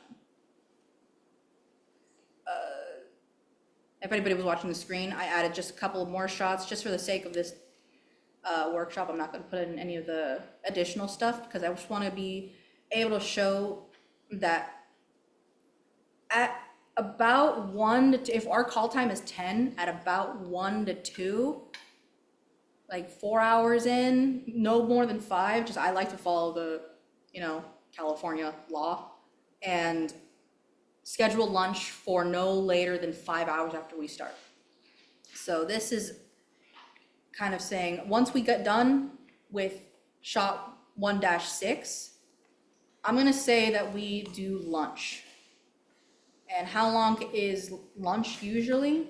Kind of, I always schedule 30 minutes. Yeah. Since that says 110. So that pushed this to 140. So that tells me lunch is from 110 to 140. And once we get there, I will usually call out, all right, it is lunchtime. Everyone back in 30 minutes. Everyone back at 140.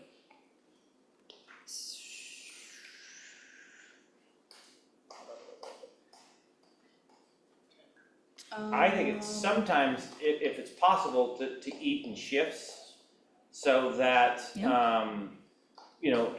camera crew and actors have to stop, but some people like the lighting, if they can start eating early so that they can start setting up the next shot and prepping ahead of time, that can sometimes be helpful.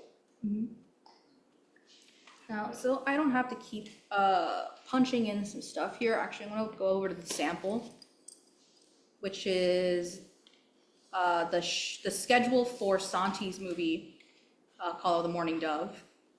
So this is a completed schedule with everything we had to do that day. I did take some liberties to change out some stuff just for the sake of example.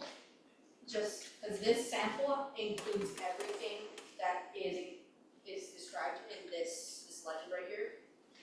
Just so we can see what the kind of options are on this template specifically. So we've got crew arrival, talent arrival, which is what we saw already.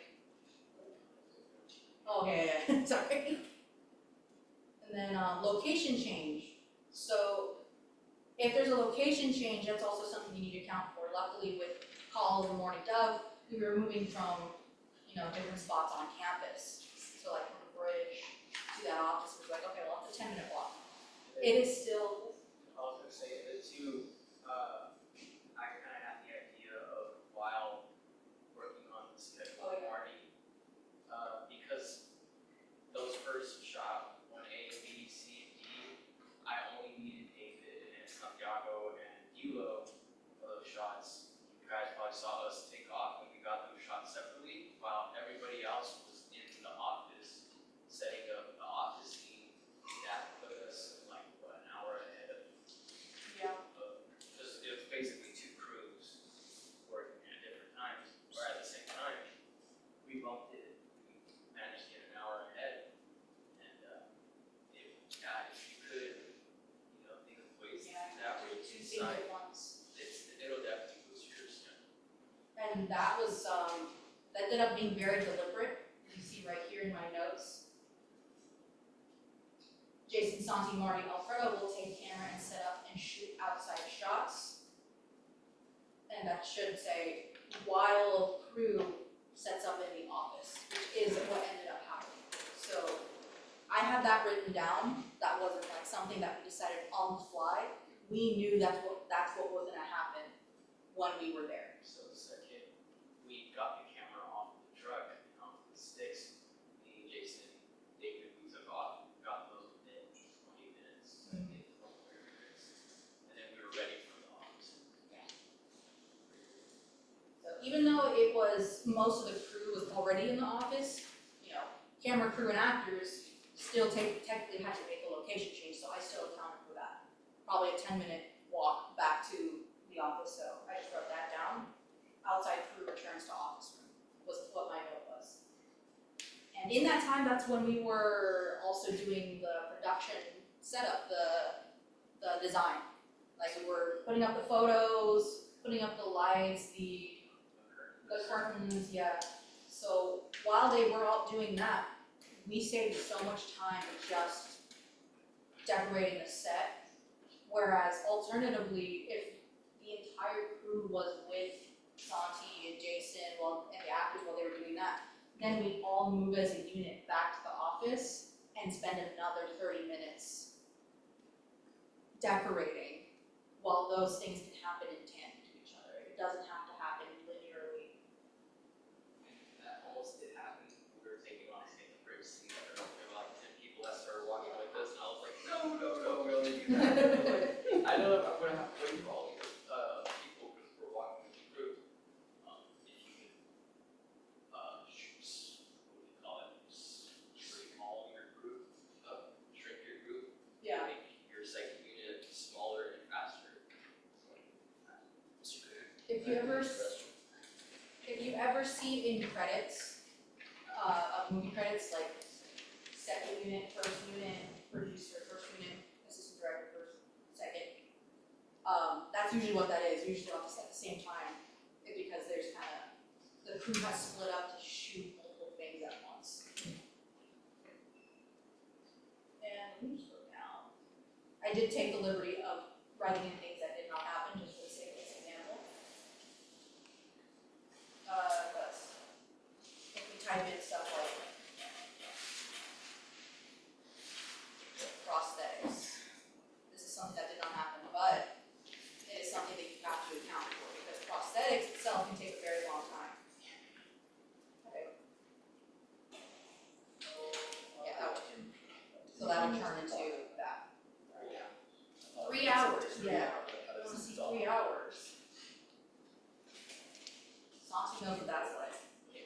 Santi sat in a chair for Devil's Game and became a demon for almost 4 hours while we were shooting other things. So I'm not gonna pull up that schedule, because that schedule looks insane. But just as an example, while this 3 hours is going, now it looks like nothing is happening but prosthetics and but makeup. So in this time, I might write, I don't know, keep shooting the shots that are here. Or shooting dialogue. Keep shooting dialogue. And sometimes I might not even write 3 hours here. I might actually just say 0 and say like start prosthetic work. I don't know, prosthetic. Start prosthetics. Yeah. Cause then I could say here, prosthetics, you know what?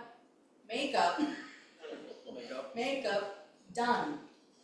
And in these rows, maybe this is saying 3 hours have passed. So that way I know this had to start, but we're gonna keep going. These shots here are taking 3 or 4 hours, and this line tells me this is when they should be done.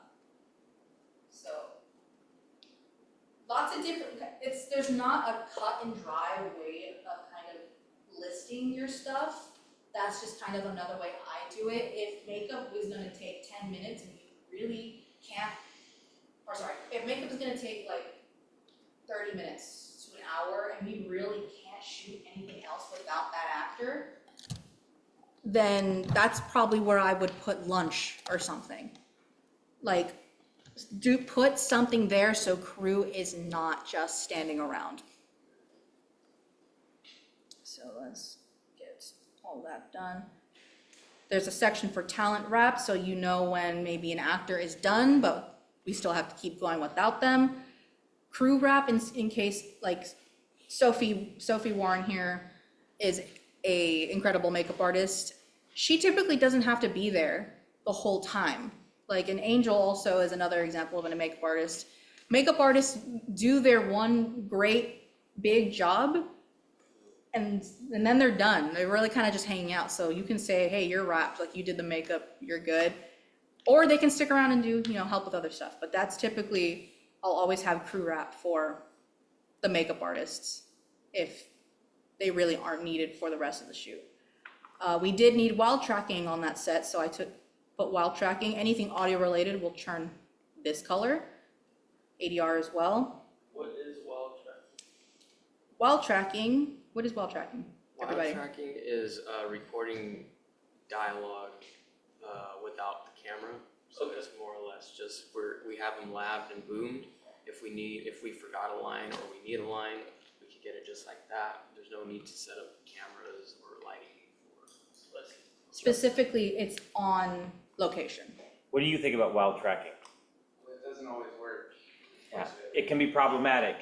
Actors often say things the same, very similar way, timing, and so sometimes it can work. So when we were doing before lunch, the audio signal was not very good at the beginning of the scene. So I think, Maston, you were recording audio and you were saying, hey, it's cutting in and out, it's not very good, until they got a little closer and then it was good. So I said, it'd be smart to wild track the first several lines of this scene and then see if it can fit. If not, then you're gonna have to come in and ADR the lines. The problem is that the ADR in a studio is gonna sound very different than it would out there, and so you're gonna spend a lot of time trying to tweak that clean audio to make it match.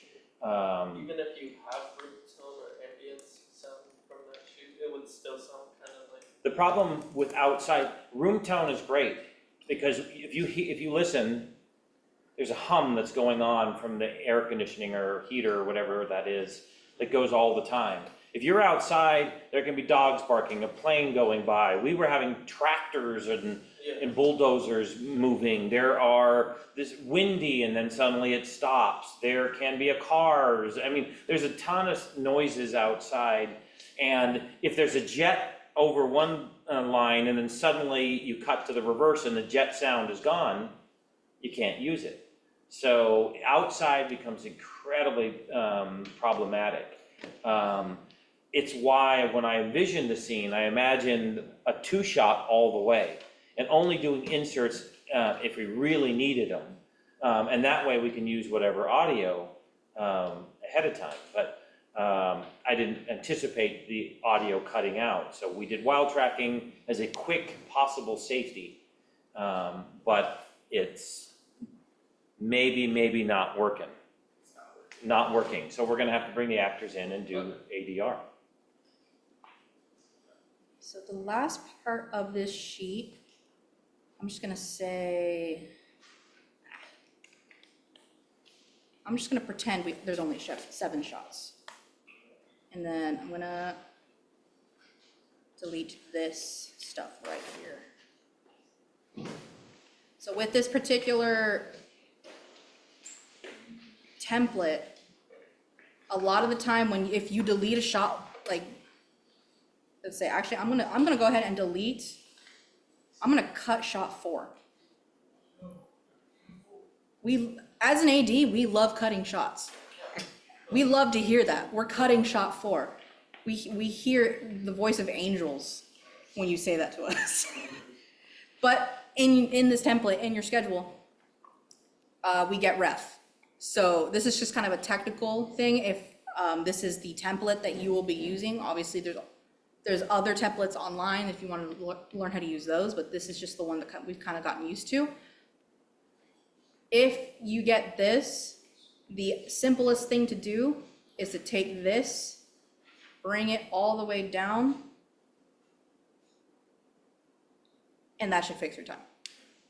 So that's like the most common question I've gotten for people who use this template is, I messed up the times, I don't know what time we're wrapping. It's just a simple, oh, no. Oh my god. It's a simple. Click of this blue button and then drag that down. Really only over anything that says ref. I like to just drag down all the way to the bottom. And then you've got your wrap time. Wrap. Sometimes I'll write, go home. Go home. And with all of that, martini, yeah. So this is technically our martini. So with writing all of your time codes and everything here, writing everything that, how long everything takes, the final formula down here will always change. So what I like to do while we're on set, actually, if things are going, either a lot faster or a lot slower than they should be, let's say shot 1 only took 5 minutes, actually. Everyone was really on top of their game. So while I am on set, we'll change this to 5. I love that that's happening. Okay. 5 minutes. So this went down from 2:40 to 2:25. Our new wrap time is now 2:25. So I like to kind of update as we go to tell me what our new wrap times are. Written down on paper, I told Grant, we're gonna end at 3 p.m. But now every time we either cut a shot or we go a lot faster on a shot, this is telling me a new number, and me as an AD, I go up to the producer and say, hey, our new wrap time is 2:25. And then and then he gives us more money. I don't know. And so you just always want to make the producer smile. Here's how to make the producer cry. Let's say shot 3. It's a shot 3. Instead of 10 minutes, it took us 40 for whatever reason. Hey, Grant, our new wrap time's 2:55. You're fired. That's what you don't want to happen. That's worst case scenario. But it's useful to be doing this live, so that way that's the situation that you're in. So now how you have to problem solve. Like, hey, this took 40 minutes. Ideally, let's start taking time off of these next shots. Because now we're, say, like, I said 3 p.m. was our original wrap time. This took 50 minutes for some reason. Hey, Grant, we're in a 3:35. Don't hurt us. Sophie Don't kill did me. that all the time to me. Really? All the No. time. She would add shots on the fly, and she would want to take like 20 takes. Don't do that. Don't make Grant cry. Is the ultimate lesson here. So what I'm afraid of is that some of this might seem a bit intimidating. Yeah. But know that your director and Tim and I and Marty and sometimes Jason and stuff will help you think about things, plan things. The software does a lot of it, the calculating for you. And we've been showing you some really difficult, when you showed Witch or Devil's Game or even Santi's film, it was a very complex. Quite often it's going to be quite a bit easier. So your first time you AD, it's not going to be that complex. So just so you know, don't panic because it won't be as intimidating as it might have seemed, but a lot to think about. Actors and crew in and out times, location times, the number of shots and calculating setup and keeping people on schedule is the job of the AD. And Just one, be yourself. and one thing, yes, always. One thing I haven't technically covered, but is also kind of an up to your discretion thing, is the order of which you should be scheduling shots. Things to consider, again, hard outs of the actors. For an example of like the Devil's Game club scene that I showed you guys, the extras, consider, you know, if there a block of time that we need the extras, what shots need the extras. What are some other things to consider maybe? Because we won't always shoot linearly. We're not always gonna shoot the shots in order. Let's just take a look, since you have this, and we have 18 shots here. What do you think you might want to save until the end? The bigger shots, the more people. What? The inserts. Yeah, So, inserts. there's an insert of a jar of suckers. Does any actor need to be there for that? No, so let's save that to the end. If we cast a nurse and the nurse, we can do that shot early or at the end, we might make that something that we save to the end or move to the beginning. So I have the two dolly shots side by side. Well, you know, once we're done with those, we can pull those out, break them down and get them out of the way. So it pays to do those together. So that's the type of thing that you're doing, is you're organizing based on actors' availability, equipment used. Think of your poor DPs. For this one, Marty, if I say we want a 50 on this one and a 35 on this one and a 25 on this one, if you're using the remote follow focus, it takes time to pull off the lens, readjust the follow focus and stuff, and so you might shoot things that have the same lens on them or whatever. Anyway, any way to be the most efficient so you are faster and have less wasted time, less people standing around where that one person is taking care of that job, the better. Yeah? Any other questions that you have for Marty, who is so good at ADing? None? I just have a quick question. Yeah. I mean, this is just going on like how it goes on set, like who is able to talk to the AD and who's not able to talk to the, because oftentimes there could be a lot of, Well, the AD is the person that most people should be going to. okay, It typically actually is the director, so everyone is drawn to the director because a lot of times people think, well, this is their movie, this is the director's movie, so I'm gonna ask them questions. The director has so much going on. They have a million different things in their head saying, okay, we need to do this, or I need to get actors to practice these lines, I need them to do this, this, and that. Their brain is going 1,000 miles a minute. The AD is their second brain. So while the director works on, you know, where actors need to be, blocking the actors, working with the DP to say how you're looking at the actors, that's gotta be 100% of their brain power. So the AD is the person that you want to go to with any other questions regarding like, hey, where's the lens kit? That's not something you ask the director. There's only so many questions that you as a crew member are going to ask the director themselves. I've got a note that I wanted to say that I've forgotten. Who talks to the actors? The director only. It is so inappropriate for anyone on set to give advice or direction to the actors other than the director. Think about it, actors, we have several actors in here. If you have one person saying, hey, do this a little faster, or hey, do this, and then someone else saying something else, or people, what happens, and I've seen this, by the way, this is an urge I and Tim have to fight a lot.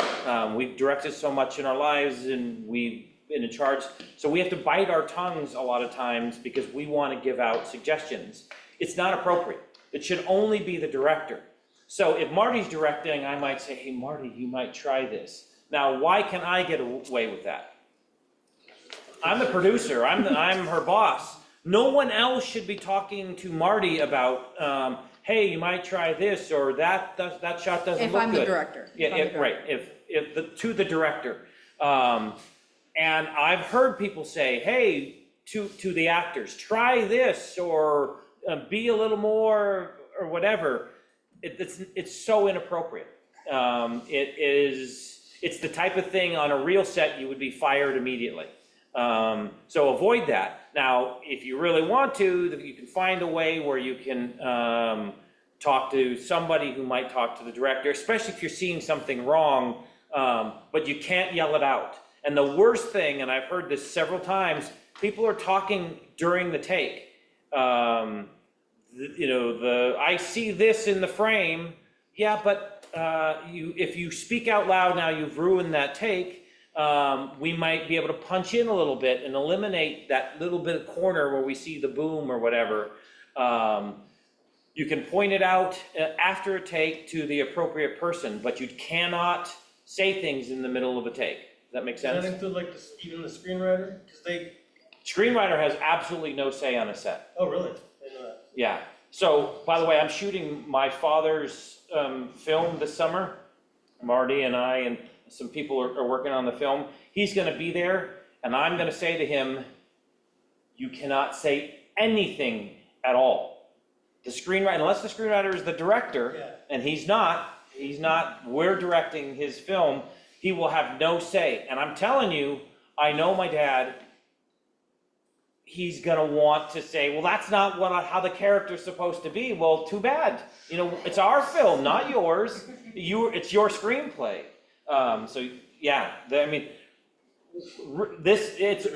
becomes an issue. And this is still a learning situation, so I'm just pointing it out. But I've seen some people talk to actors, it's not okay. It'd be better if you are in the right position. If you've done audio, you've done a lot of different things, but if you were on the audio table, you might say, I need a sound check, I need to get it higher, or something like that. But if it's to someone's performance, everyone's watching, so we're all thinking about it and hearing it, but really it's the director's job to get the performance that they want. So, yeah. I've seen it, and I have to fight the urge myself, so does Tim, but we try to go to the director and say, hey, why don't you try this, or, maybe let's try one where they're a little more, or whatever, but it's the director's choice. Yeah. Dude, if it's not shot right, that's 40 hours of your life right there. Oh, So yeah. that's why I'm like, it has to be done this way, but yeah. Oh, okay, I see, yeah. Yeah, this was a specific, when I'm shooting a VFX shot, I kind of you typically want your VFX supervisor to be there. Yeah. You need your VFX supervisor to be there. And obviously in our case, VFX supervisor probably is the VFX artist. Bigger sets, Hollywood, they're gonna be different people. But this is kind of always what I write in shots that are VFX, in my notes. This is VFX, I even colored it to let me know. This is VFX, let Jason cook. Because this is gonna be the shot he has to work with, and if it's not right, like what we shoot in 5 minutes when we probably should have taken 20 minutes to shoot it, to be very careful, is now gonna take him several days extra in post. So I just let him take over whenever it's a VFX shot. That's why there's large teams now with VFX. So, with all like the Marvel and all those movies. Because it just seconds, so it was a really quick, no, that took some person 2 weeks of their life constantly and a couple $1,000s to pay that person, so. So I've got two Let Jason Cooks right here. There's one, there's two. Yeah, it's just a. Let Jason cook. That's my notes. That's my AD notes right there. Trust. As an AD, you can write whatever you want on your notes column. If it helps you, It's your That's- realm, trust and. it's your realm, yeah. I love that it's let Jason cook, period. And that's how you know it's serious. Yeah. Trust them. I just pulled this one up because I want to show you guys the actual, schedule for when Santi had to go to Jamaica for 3 hours. God, I don't know. So that started at 2:05, but I did write 0 right there. Just to let everyone else Just know. to, this was just So more it of would a. change the time so we could continue to shoot. So I put 0 here, cause then, yeah, if we just write 3 hours here, then it's gonna put 5:05 here. Who did Santi's, was it L or was That it? was, And then Marty, like, how long did we shoot before? It was like 6 or 8 shots, shit like that. yeah. Oh, yeah, so 3 hours passed right here while we're shooting things that didn't need Santi in it, while he was in makeup. And then shots. 5:25, Santi done with makeup. Makeup team, amazing makeup team, they were pretty much done right on time, maybe with, maybe 5 minutes over or something. But look how many shots we actually shot with Santi. In that makeup. And like, Important how long- 2 shots. Important How long 2 did it shots. take to shoot both, like 30 minutes to shoot both? So Santi was done at 5:25, we wrapped at 5:55. So those 3 hours of makeup, we spent 30 minutes shooting. It was worth it though. I loved it. And they're very important shots to the movie. The makeup is kind of insane. You'll see it next spring. So those 30 minutes are well worth it, for sure. But I just wanted to show that. Any last questions? At home, I am going to, Nobody's there. stop the recording